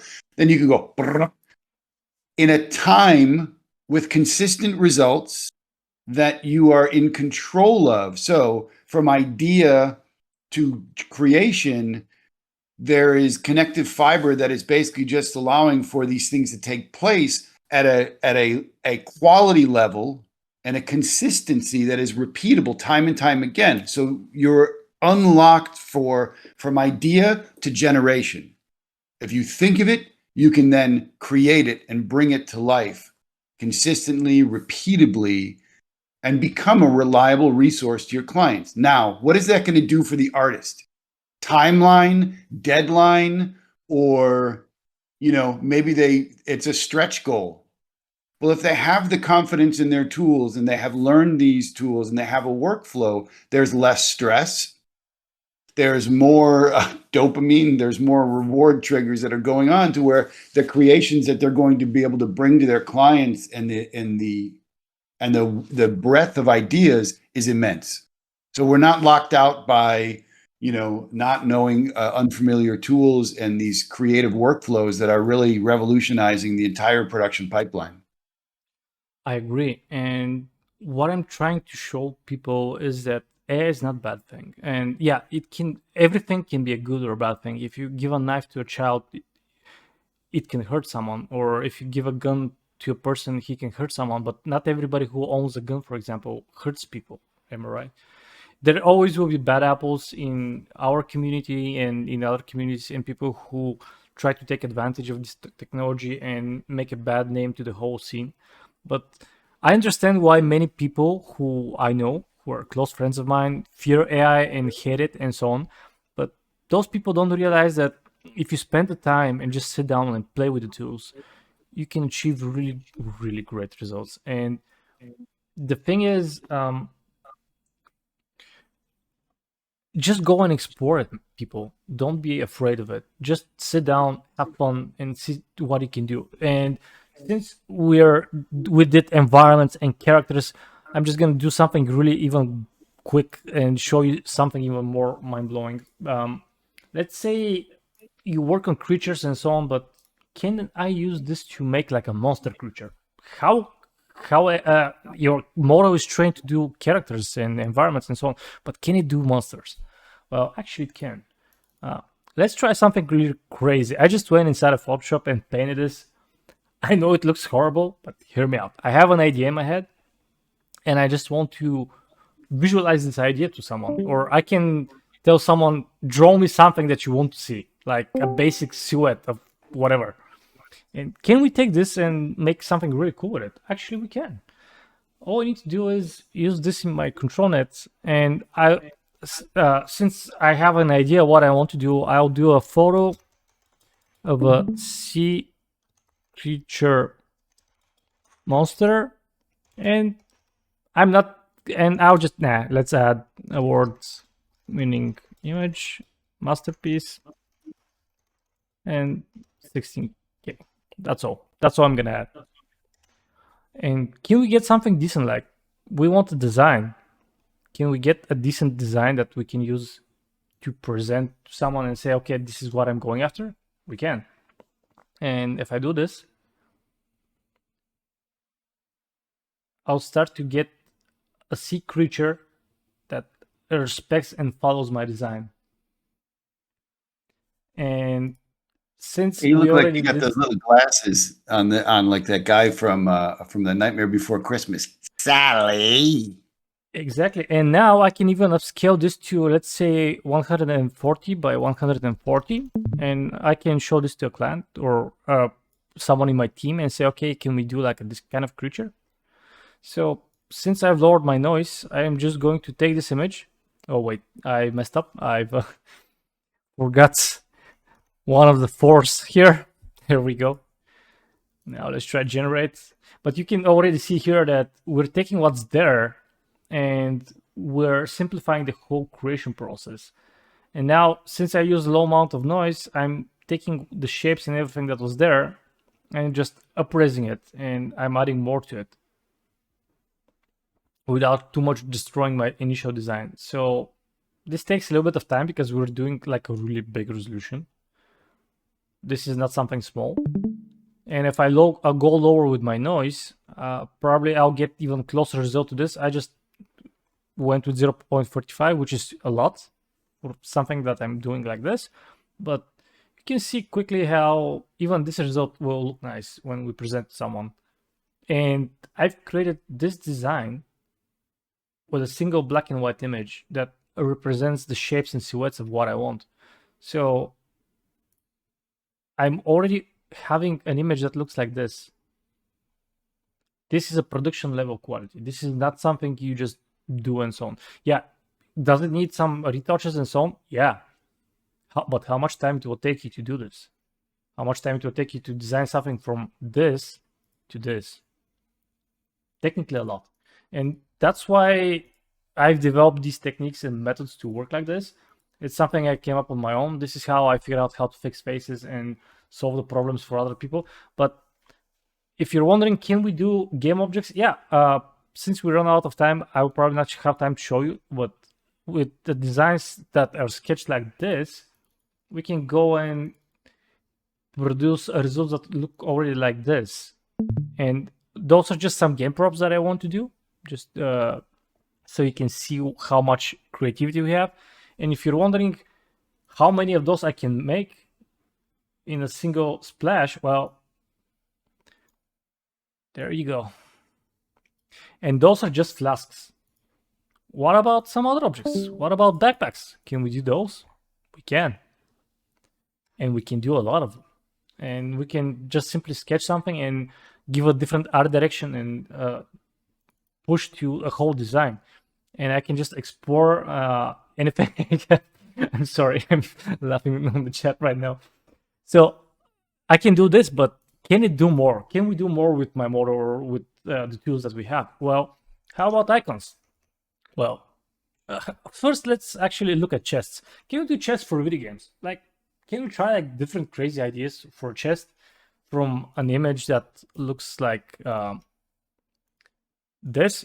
This is just a representation, but this one, I drew something similar to this one, and I used it to create these because I had more time. But you can see quickly how I'm already using it to explore ideas and designs, and I'm guiding those designs, and I'm telling it what I want it to make for me. And with the proper knowledge and experience, you can get much more better results. And that's what people don't understand in this, is an artistic person with a mindset like mine and the tools that we have here can do much more than regular people who are just using Midjourney to prompt cool images. And if you use, and all I'm doing is taking all of my knowledge and all my skills that I did in, yeah, we can do a Fortnite or whatever we want as an idea. So those are just few examples of chests. But it's all of this, what I'm showing is how to use your knowledge and everything you've learned to use it in combination with AI. So an artistic person like me or Seth or even Eric, for example, who's really talented, can always be doing things like this that are on another level than anyone else who's just prompting images for fun. An example of this is, cameras are available for everybody. Everybody can go and take pictures. But at the end of the day, when you think about it, when you want to have a professional picture for your wedding, you hire a professional photograph. Why? Because this person is dedicated and does this for a living. And no matter how good you take pictures, most of the times it will be hard for you to compete with people like them. And it's same with AI when people do pictures. Actually a great example of just the proficiency of like, who would you go to? And I think that, when you look around and you see who's still in the chat now, I think what's interesting is that this was engineered by somebody who uses this pipeline to create for AAA games and for professional services at a AAA quality level. And that was interesting for me because it wasn't me saying how I think it should be. So, which is amazing. So we get an expert in the position, you show that. But what it gives everybody who is trying to figure out how they adopt this to their workflow is it gives them a wide view. It gives them the quality of output, and then it shows them things that they can adopt into their own practices. So even just looking at what you had shared with automatic 1111's, GUI with their graphic user interface, you're showing things that you're touching and how you're using those. So some people might not pick those up, but what you're giving them is professional quality experience and skill sets that they can apply to the content and the creations that they're making today for themselves or any of the client work that they do. Now, that's fucking empowered. Since I've showed you how we can do environments, how we can do character art designs, and how we can mix architecture designs, and then we explore some monsters, and I showed you a few backpacks and chests and flasks in the style of video games. Many people ask, can we do like icons for this? Like, I'm a web UI designer or someone who wants to do like a 2D game and things like that. And can I do really cool icons or like avatars or something like that? And the answer is yes, actually. And I'm just going to zoom in so you can see most of them in a full screen and get a better understanding of the effect of the things that we can do. So I can do anything from health potions to different types of icons and things that usually would take an artist a lot of time to figure out and to design. And with a simple input, I can produce like a small avatars for a 2D game or like tire levels for a character or for a UI or something. And I can do this efficiently and with the right mindset and with the proper direction of those, I can create something in a specific style. Speaking of styles, if you're wondering, can we even take this design even further before we go to the Q&A section where people can ask questions, because that's what we're going to do for the next 25 minutes, and I'll answer those. I will show you something even more interesting. Let's say you're doing this and you want this creature to be a specific creature. Like, let's say you were working on a samurai game that has a samurai feel to it. How do you add a samurai feeling to a fish design that's a monster? If I tell that someone, I like this fish, but can you make it more samurai looking? He will look at you and he'll go, I hate my job. I hate my life. Not me. That's my Yeah. that's my go-to. My And I'll go-to go- is samurai, warrior, assassin, stormtrooper wearing Robotech armor in the style of Makoto and Arc Knights.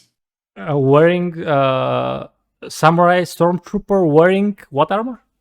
Samurai, warrior, assassin wearing Robotech armor in the style of stormtroopers. It's ASS. It's two asses. It's an ass out of you and me. I learned how to spell it. Listen, just so you know, I learned how to spell assassin watching the Sylvester Stallone movie Assassins with I think it was Antonio Banderas. I got it. Okay. Yeah, we got it. So now, remember those war embeddings I told you earlier? Well, what happens if we, let's say, since I don't have Star Wars, let's do something like add 20% of Warhammer into the whole mix? And, you know, why not add like another 50% of Samurai into the whole mix? Because those are pre-trained concepts on those ideas. And since I already have my design, let's use the same seed and see what result we can get with this. So since we have this fish, I can do this and apply like a style for something specific. And in our case, we're doing Warhammer and a samurai as well. So what's great about war embeddings is that you can mix them. And by mixing ideas and concepts, you can create much more new things and create very interesting designs and shapes. So what we're getting here is something that's sort of a mix between both concepts. And it looks interesting, but if I'm not happy, I can always unlock my seed. And in 40 seconds, I'll get another design. And keep in mind, it takes me 40 seconds simply because I'm also recording the whole session that you're probably watching now on YouTube or here in Discord. So do you see how quickly I can mix and explore ideas?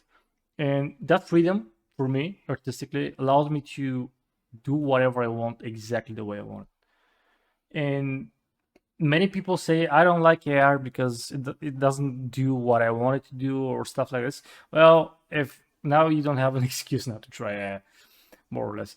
And I think that this kind of workflow, if artists adopt it, they'll be much more creative. And that's what I've been doing most of the nights lately. I do YouTube videos for people where I show how people can explore and do things like this. I do this all for free. I started doing this all for free, and I think that this is how it should be done. I'm sharing my knowledge and what I've learned on my own with people. I'm not like other people who learn something and keep it for themselves. I think that exploring and opening this idea to other people and showing them how they can go and explore this and do whatever they do can help them. I recently made a Patreon because some of my followers asked me to. I didn't know what, I never used Patreon before. So there are people in my community here in Discord. Actually, let me switch here and quickly show you. Yeah, if you can drop the Patreon into that, and then just so you know, moving forward for the next event, I'll make sure that that's dropped. I'm just mentioning it. Whoever wants to find my Patreon, it's on my Save Time motto. You can find it here, but for everyone who's curious in chat, I'll drop it here. Hold on. Let me paste it here. So this is my channel where I do things and show stuff to people. This is where I also share things about my model, and people who are using my model are sharing really cool things. So quickly, I'm just going to show you the user gallery and what kind of things people make here. And everybody here uses my model, so go out and check out what you can do with my model. Oh, look at Bad Bunny showing up in there. Oh, yeah. I have a lot of dedicated community who are really great, and if you ask them something to help you, they will, and that's something you should be aware of. And they're really understanding. Here's the Patreon for whoever's curious about it. In order to show my support for my patrons, I've decided to next week start providing my datasets. Everything. Speaking of datasets, probably you're wondering how I'm training my models. I'll go quickly through that and show you. And I'll tell you how I'm trying to show my appreciation to people who are supporting me and who want to support this kind of work and experimentation. Keep in mind, I'm just learning what I do, and I'm trying to share it with everybody. And I'm developing my own tool that allows artists to go and do creative stuff who are specifically oriented towards character art or environment art and everything they do. In our next session next week, we'll talk about how I do my datasets, but I'll just give you a quick idea of my datasets. And here is currently I'm training version 5 of my model. It takes a lot of time. For now, the training is at 45%, and it's training. It's 45% done for 42 hours. So it takes me a lot of time to train a whole model and so on. But I'll just quickly show you how I do my datasets. So everything I do, I generate art and everything like I showed you. And the more things I create and more designs I do, I stack up those things and I put them in here. So at the moment I'm around, I have JPEG files here as well. So I have 3,800 images of all of those designs and everything I'm doing. And when you look at those things, you think, yeah, those are just images, but I spend a lot of time to make them detailed and everything and polish the things that I do to look much more completed. So for this version of my model, I'm training my dataset at 1K images, so it preserves much more detail. And for everybody curious how training looks, remember when I told you earlier how I fine-tune my model? So I take the input from someone and I transform it into something new. Well, I'll show you what fine-tuning does. I use Table Tuner. In next session, I'll go much more in depth into the whole process and everything. But imagine this. I have those 3,800 images and I want to transform the model and make it my own. So when I train the model, I tell the model, okay, I want to see how an environment looks. I want to see how a Persian market looks with people walking around. I want to see a photo of a Native American shaman, and I want to see a crown. And then I want to see a monster. So this is what the model, like a base model of 1.5 or 2.1 looks like in the beginning. This is what the original trained data looks like. And what the training does, it shows me how it looks in the beginning. So the more I train my model,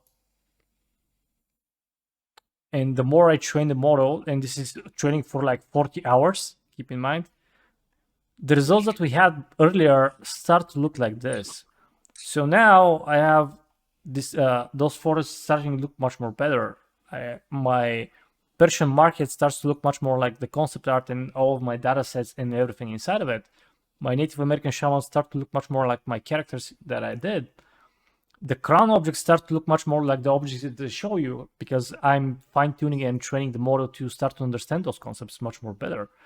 And the monsters, remember the green monster I did? It did. Well, now it starts to understand how better to do monsters and stuff like this. And if you look closely on the side, I'm just still on the top side of the training. So if I keep going down and down and down, you can see how those results start to get better and so on. But I'm just showing you 5 concepts that are being transformed in the model because I'm using this as prompts so I can see them. What fine-tuning does is it goes to the brain of the model and it modifies and alters 850 million concepts at the same time, and that's why it takes so much time. But by doing this, I'm transforming my the whole model into a clean model in a way that artists can use it in their free time to have fun and generate things without using the input of other artists. So, for example, in the beginning, if you use the prompts for Greg Rutkowski and stuff like this, that the model is fine, that is the base model, and it contains those ideas into it. By fine-tuning and polishing this model this way, I'm washing away everything that's been learned from those people or artists, for example, and I'm providing much more cleaner version of this. So, for example, if you use in your prompt with my model Greg Rutkowski, for example, you get an image because it's something that's inside of the brain of the model, but the output that you get is completely different from his style and so on. So this way I'm washing away anything that's not supposed to be there by adding everything I've created and added to this. So this is a really powerful thing that you can do, and not many people realize how this works and how this happens, but I can quickly show you. Remember how the Persian markets look in the beginning? This is like just, you know, this is what comes out for me when I do the stormtrooper, assassin, warrior, is if you look at my shared screen. Hold on, let me see your screen. I'm watching, yeah. And this depends on the model that you do. This is Midjourney. I get it. Midjourney works in a different way. What I don't like about Midjourney, and I'll let you know what it is that Midjourney is great to create some pop and cool art, but in a production environment, you need the full freedom of what you do. But oh yes, totally.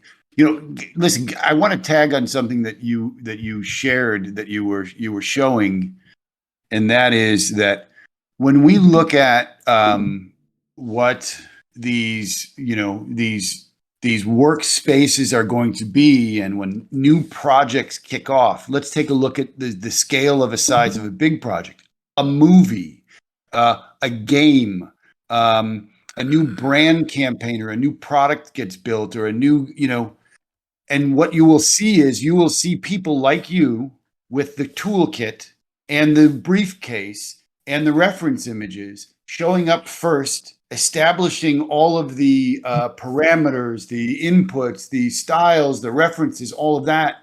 You will see somebody who will come in to train the entire fleet of computers that every other single creator that will be on from a scenic design department, costume design department, or character generation department come in and build these out first. I think that this technology has really big potential, and it's just a matter of time for people to start use it. That's my opinion. I don't know what will happen. It's up to the world, how it goes and so on. But all I can tell you is no matter how the outcome of the lawsuits that against Stability AI goes and what's happening, this technology is already here. So even if Stability AI, I'm not saying this will happen, and I hope not, but worst case scenario, even if something happens with Stability AI, those models are out there, and people are already taking them, transforming them the way I do. When I said about my Patreon, what I'm going to do, I want to give back to the people who are supporting me there and who want to support my work and what I do in my free time, because as you know, this takes a lot of time and so on, and keep supporting me in the development of new tools and new workflows and everything I do. I will, right now, I am just adding in Discord badges for people who are supporters of the channel, but I want to give back more to those people. So this version you see here, this is version 5. It's still work in progress, but once I train, I will start uploading to my Patreons earlier builds for my versions before I release them to the public. Because before I release a model, I do a lot of testing. And Eric is a good example, and he can tell you this. he always gets his hands on some of my early builds because he's really good with them. And he has so much fun with them. And I always provide them to him. So while I'm testing, he can also test them and send feedback and do whatever he wants with it and tell me, yeah, this works great. I have problems with this. So I can balance my data set and the training and also bring back some of the original weights from the original model after I've trained everything to get solid results from the final output that I released to the public for people to use. So all of my data sets are not available. I haven't uploaded them anywhere, but since people wanted to support me and a lot of you contact me how they can do that, what I'll do for my patrons is I will make my sets available there. Everything that I have here will be shared, and everybody who wants to support my toolkit can have access to it. And everybody who just wants to watch them, I'll put them here and I'll show them in videos and when someone asks. But this is how my own data set looks like, and everything you see here is made by me. And the amount of quality and level of detail I try to preserve when I create something is always decent enough for the AI to understand what's there, but also to allow it to experiment and go crazy and experiment. So this is what I do. Next time we'll talk more about other things, but basically you can see how I've with each version of my model I'm exponentially increasing my library, and that's great.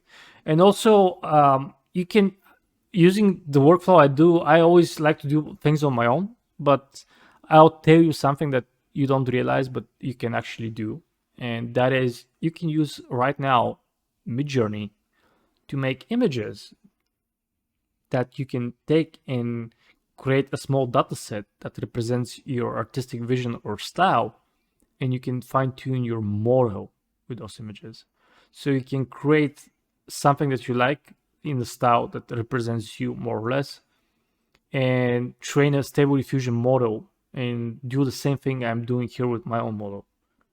And this is something people don't realize, but it's something I'm going to show you how to do. And what I'm trying to show people is you don't need to use prompts of artists in your prompts. I'm trying to bring a little bit of more consistency and common ground between people like us who use this tech to create their own art, because you don't need someone's style or someone's name in your prompt to get results like the ones that Eric does or the ones that I do.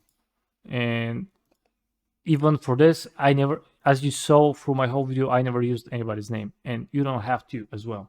And I think if you go in that direction and mentality and show artists appreciation for what they did and how they do their things, you can do your own thing without involving other people into it, if you know what I mean.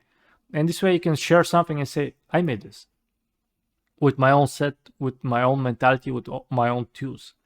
Or I did this with SPYBG's Toolkit. And if people are curious, they can always go on Civita and they can check out my model and see how I did this.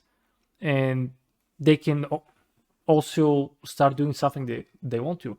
But what I'm trying to do here is to provide a model for Stable Diffusion that's concept level art quality for a production quality, like in a studio, and give this into the hands of people who are creative and who want to make really cool things with it. And I believe that this is the right way to do it. My tool is free. I'm not looking at behind a paywall or anything like that. I don't believe in that. And besides, I believe that it's better to do something and to give it to people for free to have fun and so on. And if they want to support you, they can always go and follow your YouTube channel or support you on Patreon or whatever. Because at the end of the day, you're doing this for everybody. And when I started doing free back in the day, times were different then. And in the country I live in, things were also difficult. But growing up in that kind of environment teaches you to be persistent and much more dedicated to what you do. So in time, I learned to appreciate other people's work and what they do, and to do my own thing without disrupting everybody. And I believe that when the creator of Stability AI created it, what I'm doing is something closer to what he envisioned. But whenever you create something, there is always going to be people who are going to abuse it and use it in negative light. And that's what I'm trying to show artists and everybody who's watching this session now live or later on in YouTube. Or for example, you can also share this with your friends who are artists and make them watch this session and help them understand that there are also people who are aiming to do good with this and are doing this for free to help you and everybody else to become better versions of you. Because at the end of the day, all I'm trying to do here is unleash and unlock the creativity of people. And I hope I'm doing the right thing. I hope you're doing the right thing. I hope I'm also moving in the proper direction. But what I can bring to the community and to people who want to explore AI art and also to show artists is that if an artist sits down and does this, it's much better than if someone who just prompts pictures and makes cool pictures does this.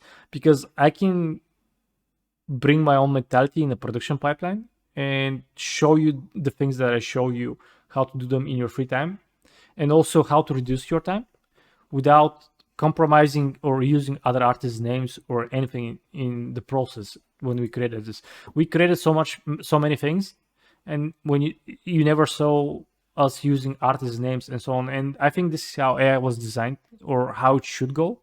I certainly hope this is how it goes into the future. But this is just my way of working. Everybody can take whatever I'm showing you and add their own into their own workflow. They can also, I will be more than happy if you join my Discord channel where I share everything with people and so on.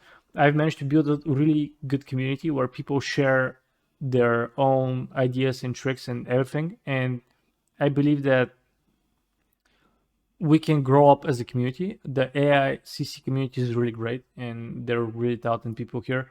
And I watch how other people work and I always try to share my thoughts and ideas how you can get better at what you do. But I believe that at the end of the day, what we're aiming here to do is make people happy and help them do what they do and appreciate their worth and value without having to sit for overtimes or burnout in a production environment and so on. So try out my tools. That's why I call them Toolkit, because I provide templates and everything that people may need to create pulses, backgrounds, or whatever they may need in a production environment even. And I've prepared a lot of things. You can go on and read the whole description of my model. I've provided links and everything you may possibly need to sit down now and just start creating your own art in your own vision and have that artistic feel and touch to the whole thing. And keep in mind, it's all made by me and trained by me and polished by me. Yes, I've used 1.5 base version of Stable Diffusion, but with the current technology and what's out there, this is the best I can do to provide a clean version of model for artists to use without having to compromise anything. Because I don't know how many of you realize this, but training a model like this is not easy. I think on Stability AI, it took 150,000 hours with 256 A100 GPUs to train version 2.1, I think. So if you put that into a cost, that's around $600,000 just in costs for electricity and everything else, not counting GPUs and anything else. So I cannot do that. And keep in mind, I have just a 3090. Slowly I'm saving money. That's why people told me make a Patreon about it, because they want me to help me to get that go. I'm saving for 4090 because with even more GPU power, I can output models and everything for you guys much more faster and do that even better. And I can invest in, I'm also thinking of investing in professional camera equipment and stuff like this, so I can make much more professional videos, because I know that people are starting to get interest in what I do. and I want to do it much more professionally and bring much more attention to it, because the way I do it is different than everybody you'll see probably on YouTube do it, because many people who do art there are people who use, I'm not blaming those people, don't get me wrong, but I understand that they use other artists' names and stuff like this, and many of them are not artists and they just have that mentality, and I don't blame them. If someone does something like this, let them do it. They're still trying to help the community and teach people, but I'm a guy who wants to help you become better artists at the end of the day, and that's my goal. And I want to help people, and someday maybe, I don't know, even whole teams of people, how to think outside of the box and how to produce something like what I just showed you in an hour and a half. And in the future sessions we do with Seth here, we're going to go in depth, and I'll try to cover everything I can, everything I can't cover or something like that, I'll always cover in a YouTube video. So you better sign up so you don't miss out on what I'm showing there. But yeah, I'll do more examples like this and so on. And I hope what I showed you is interesting. If anyone has questions, shoot them, because we're going over time, but I'm sure somebody in chat will have questions, so I'll answer those now. And shoot, guys, I will be more than happy to see what questions do you have.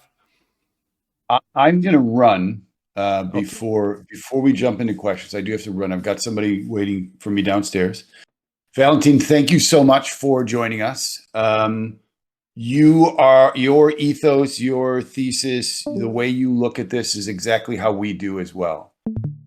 We are looking to build a platform that allows for amplification of trainings, tutorials,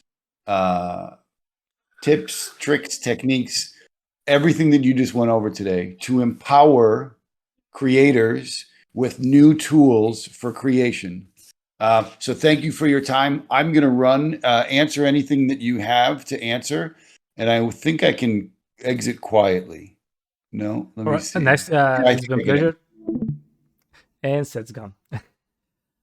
Okay, so I've been working with Midjourney. Can anything you provided here today be applied in a way, in any way to Midjourney? The problem with Midjourney, that's my personal opinion, but if you play with it a little bit, you'll understand what I mean by that. Is the main problem with Midjourney is that what they're doing, they're providing a public service, and since they're providing a public service on the platform, they're a company, and that company cannot, basically, it needs to put some boundaries on their product for certain things. So I'll give an example of this. Imagine you're working a gore game where you have guts and stuff like this. You have dead bodies that are naked and so on. Right now, if you go in Midjourney and you try to do a naked body, for example, you won't be able to, because they have safe filters set there. Because, for example, a 14-year-old can go on their platform and can start to make mature pictures there, and you can see quickly how they can get in trouble about that. Or people can use their platform to produce things that are offensive or not well for the well-being of their company, because at the end of the day, there are people who are trying to make money out of this. So you have that limitation of not being able to do certain things in there. And the things I'm showing you with my workflow are done on a local machine, so you can achieve much more better results. And also, there's another thing. Imagine one day, if things go well for this industry and everything happens, imagine if you have to work on somebody's project, for example. First, you will need to pay for a private account, because whatever you upload there, it will be public, so people will see it. And you're working on an NDA project, for example. Do you want people to see what the project you're working on? Do you want people to see the NDA project that you're working on available on your profile there? No. Not only you get sued by the company that hired you, but you get sued by many other people. And also, that's the main problem for me with Midjourney, is the limitation of creativity. And if something limits me in a specific moment of time right now to create something, I believe that this becomes an issue when you want to do something specific and you can't, and you need to go through different loopholes to do that. And instead of being creative and doing whatever you want, you need to figure out creative ways how you can do it on a platform that charges you money for that. And basically you can run out even really quick out of credits there. Trust me, I tried. I know here he subscribed for a large plan some time ago, and I know that he even canceled it because Midjourney is great for entry people, but the more you start to understand how to do AI art and stuff like that, I switched to transition from Midjourney to use it for ideas and cool moods, and for example create interesting styles without using other people's input, and then train that into a LORA and use it in my own model with all my input. So you're creating like a cream for a cake, and this way you can create specific styles for the things that you're going after. But personally, right now there's no way you can do this in Midjourney. Another web UI I would bring your attention to is Invoke AI. Those guys are great. I've been chatting with them recently, and we've been discussing a lot of things.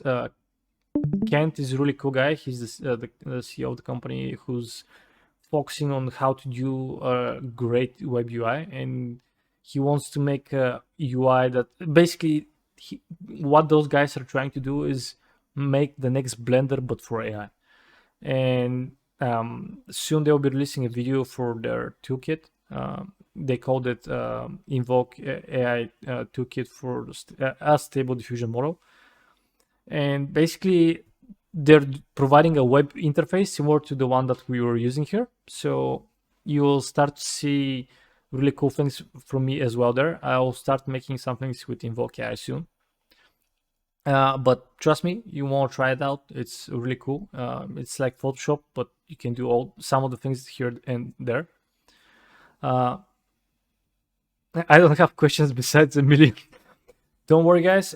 I'll be available in Discord. You can always pop in my Discord channel or message me directly. I reply to everybody, even if it takes me some time, because I know a lot of you will have a lot of questions after today. But you can contact me in Discord, on my social medias, on my Facebook, on my LinkedIn, anywhere you want. Message me, ask me whatever you want. I'll try to reply to you. Join my Discord channel.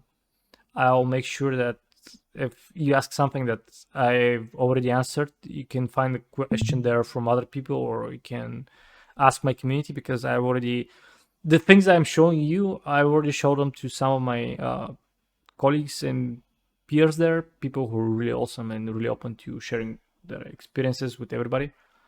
But that's it from me. I hope you had a really interesting session. I'll figure out what we will prepare for the next one. That's going to be soon. But I'll keep you posted. There's a lot more to talk about, and I'll make a list and we'll talk with Seth what we'll cover next in here. But I hope what I showed you is good and it helps you in the end.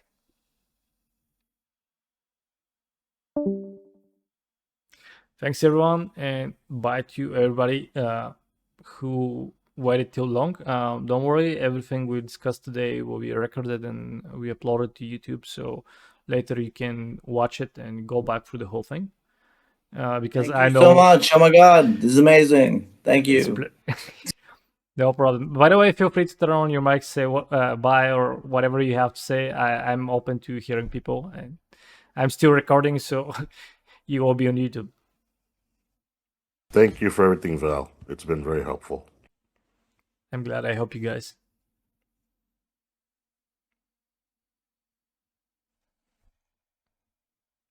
All right, that's it. I'll stick around in Discord. I just need to go and get a drink. I'll end the recording of the YouTube session right now.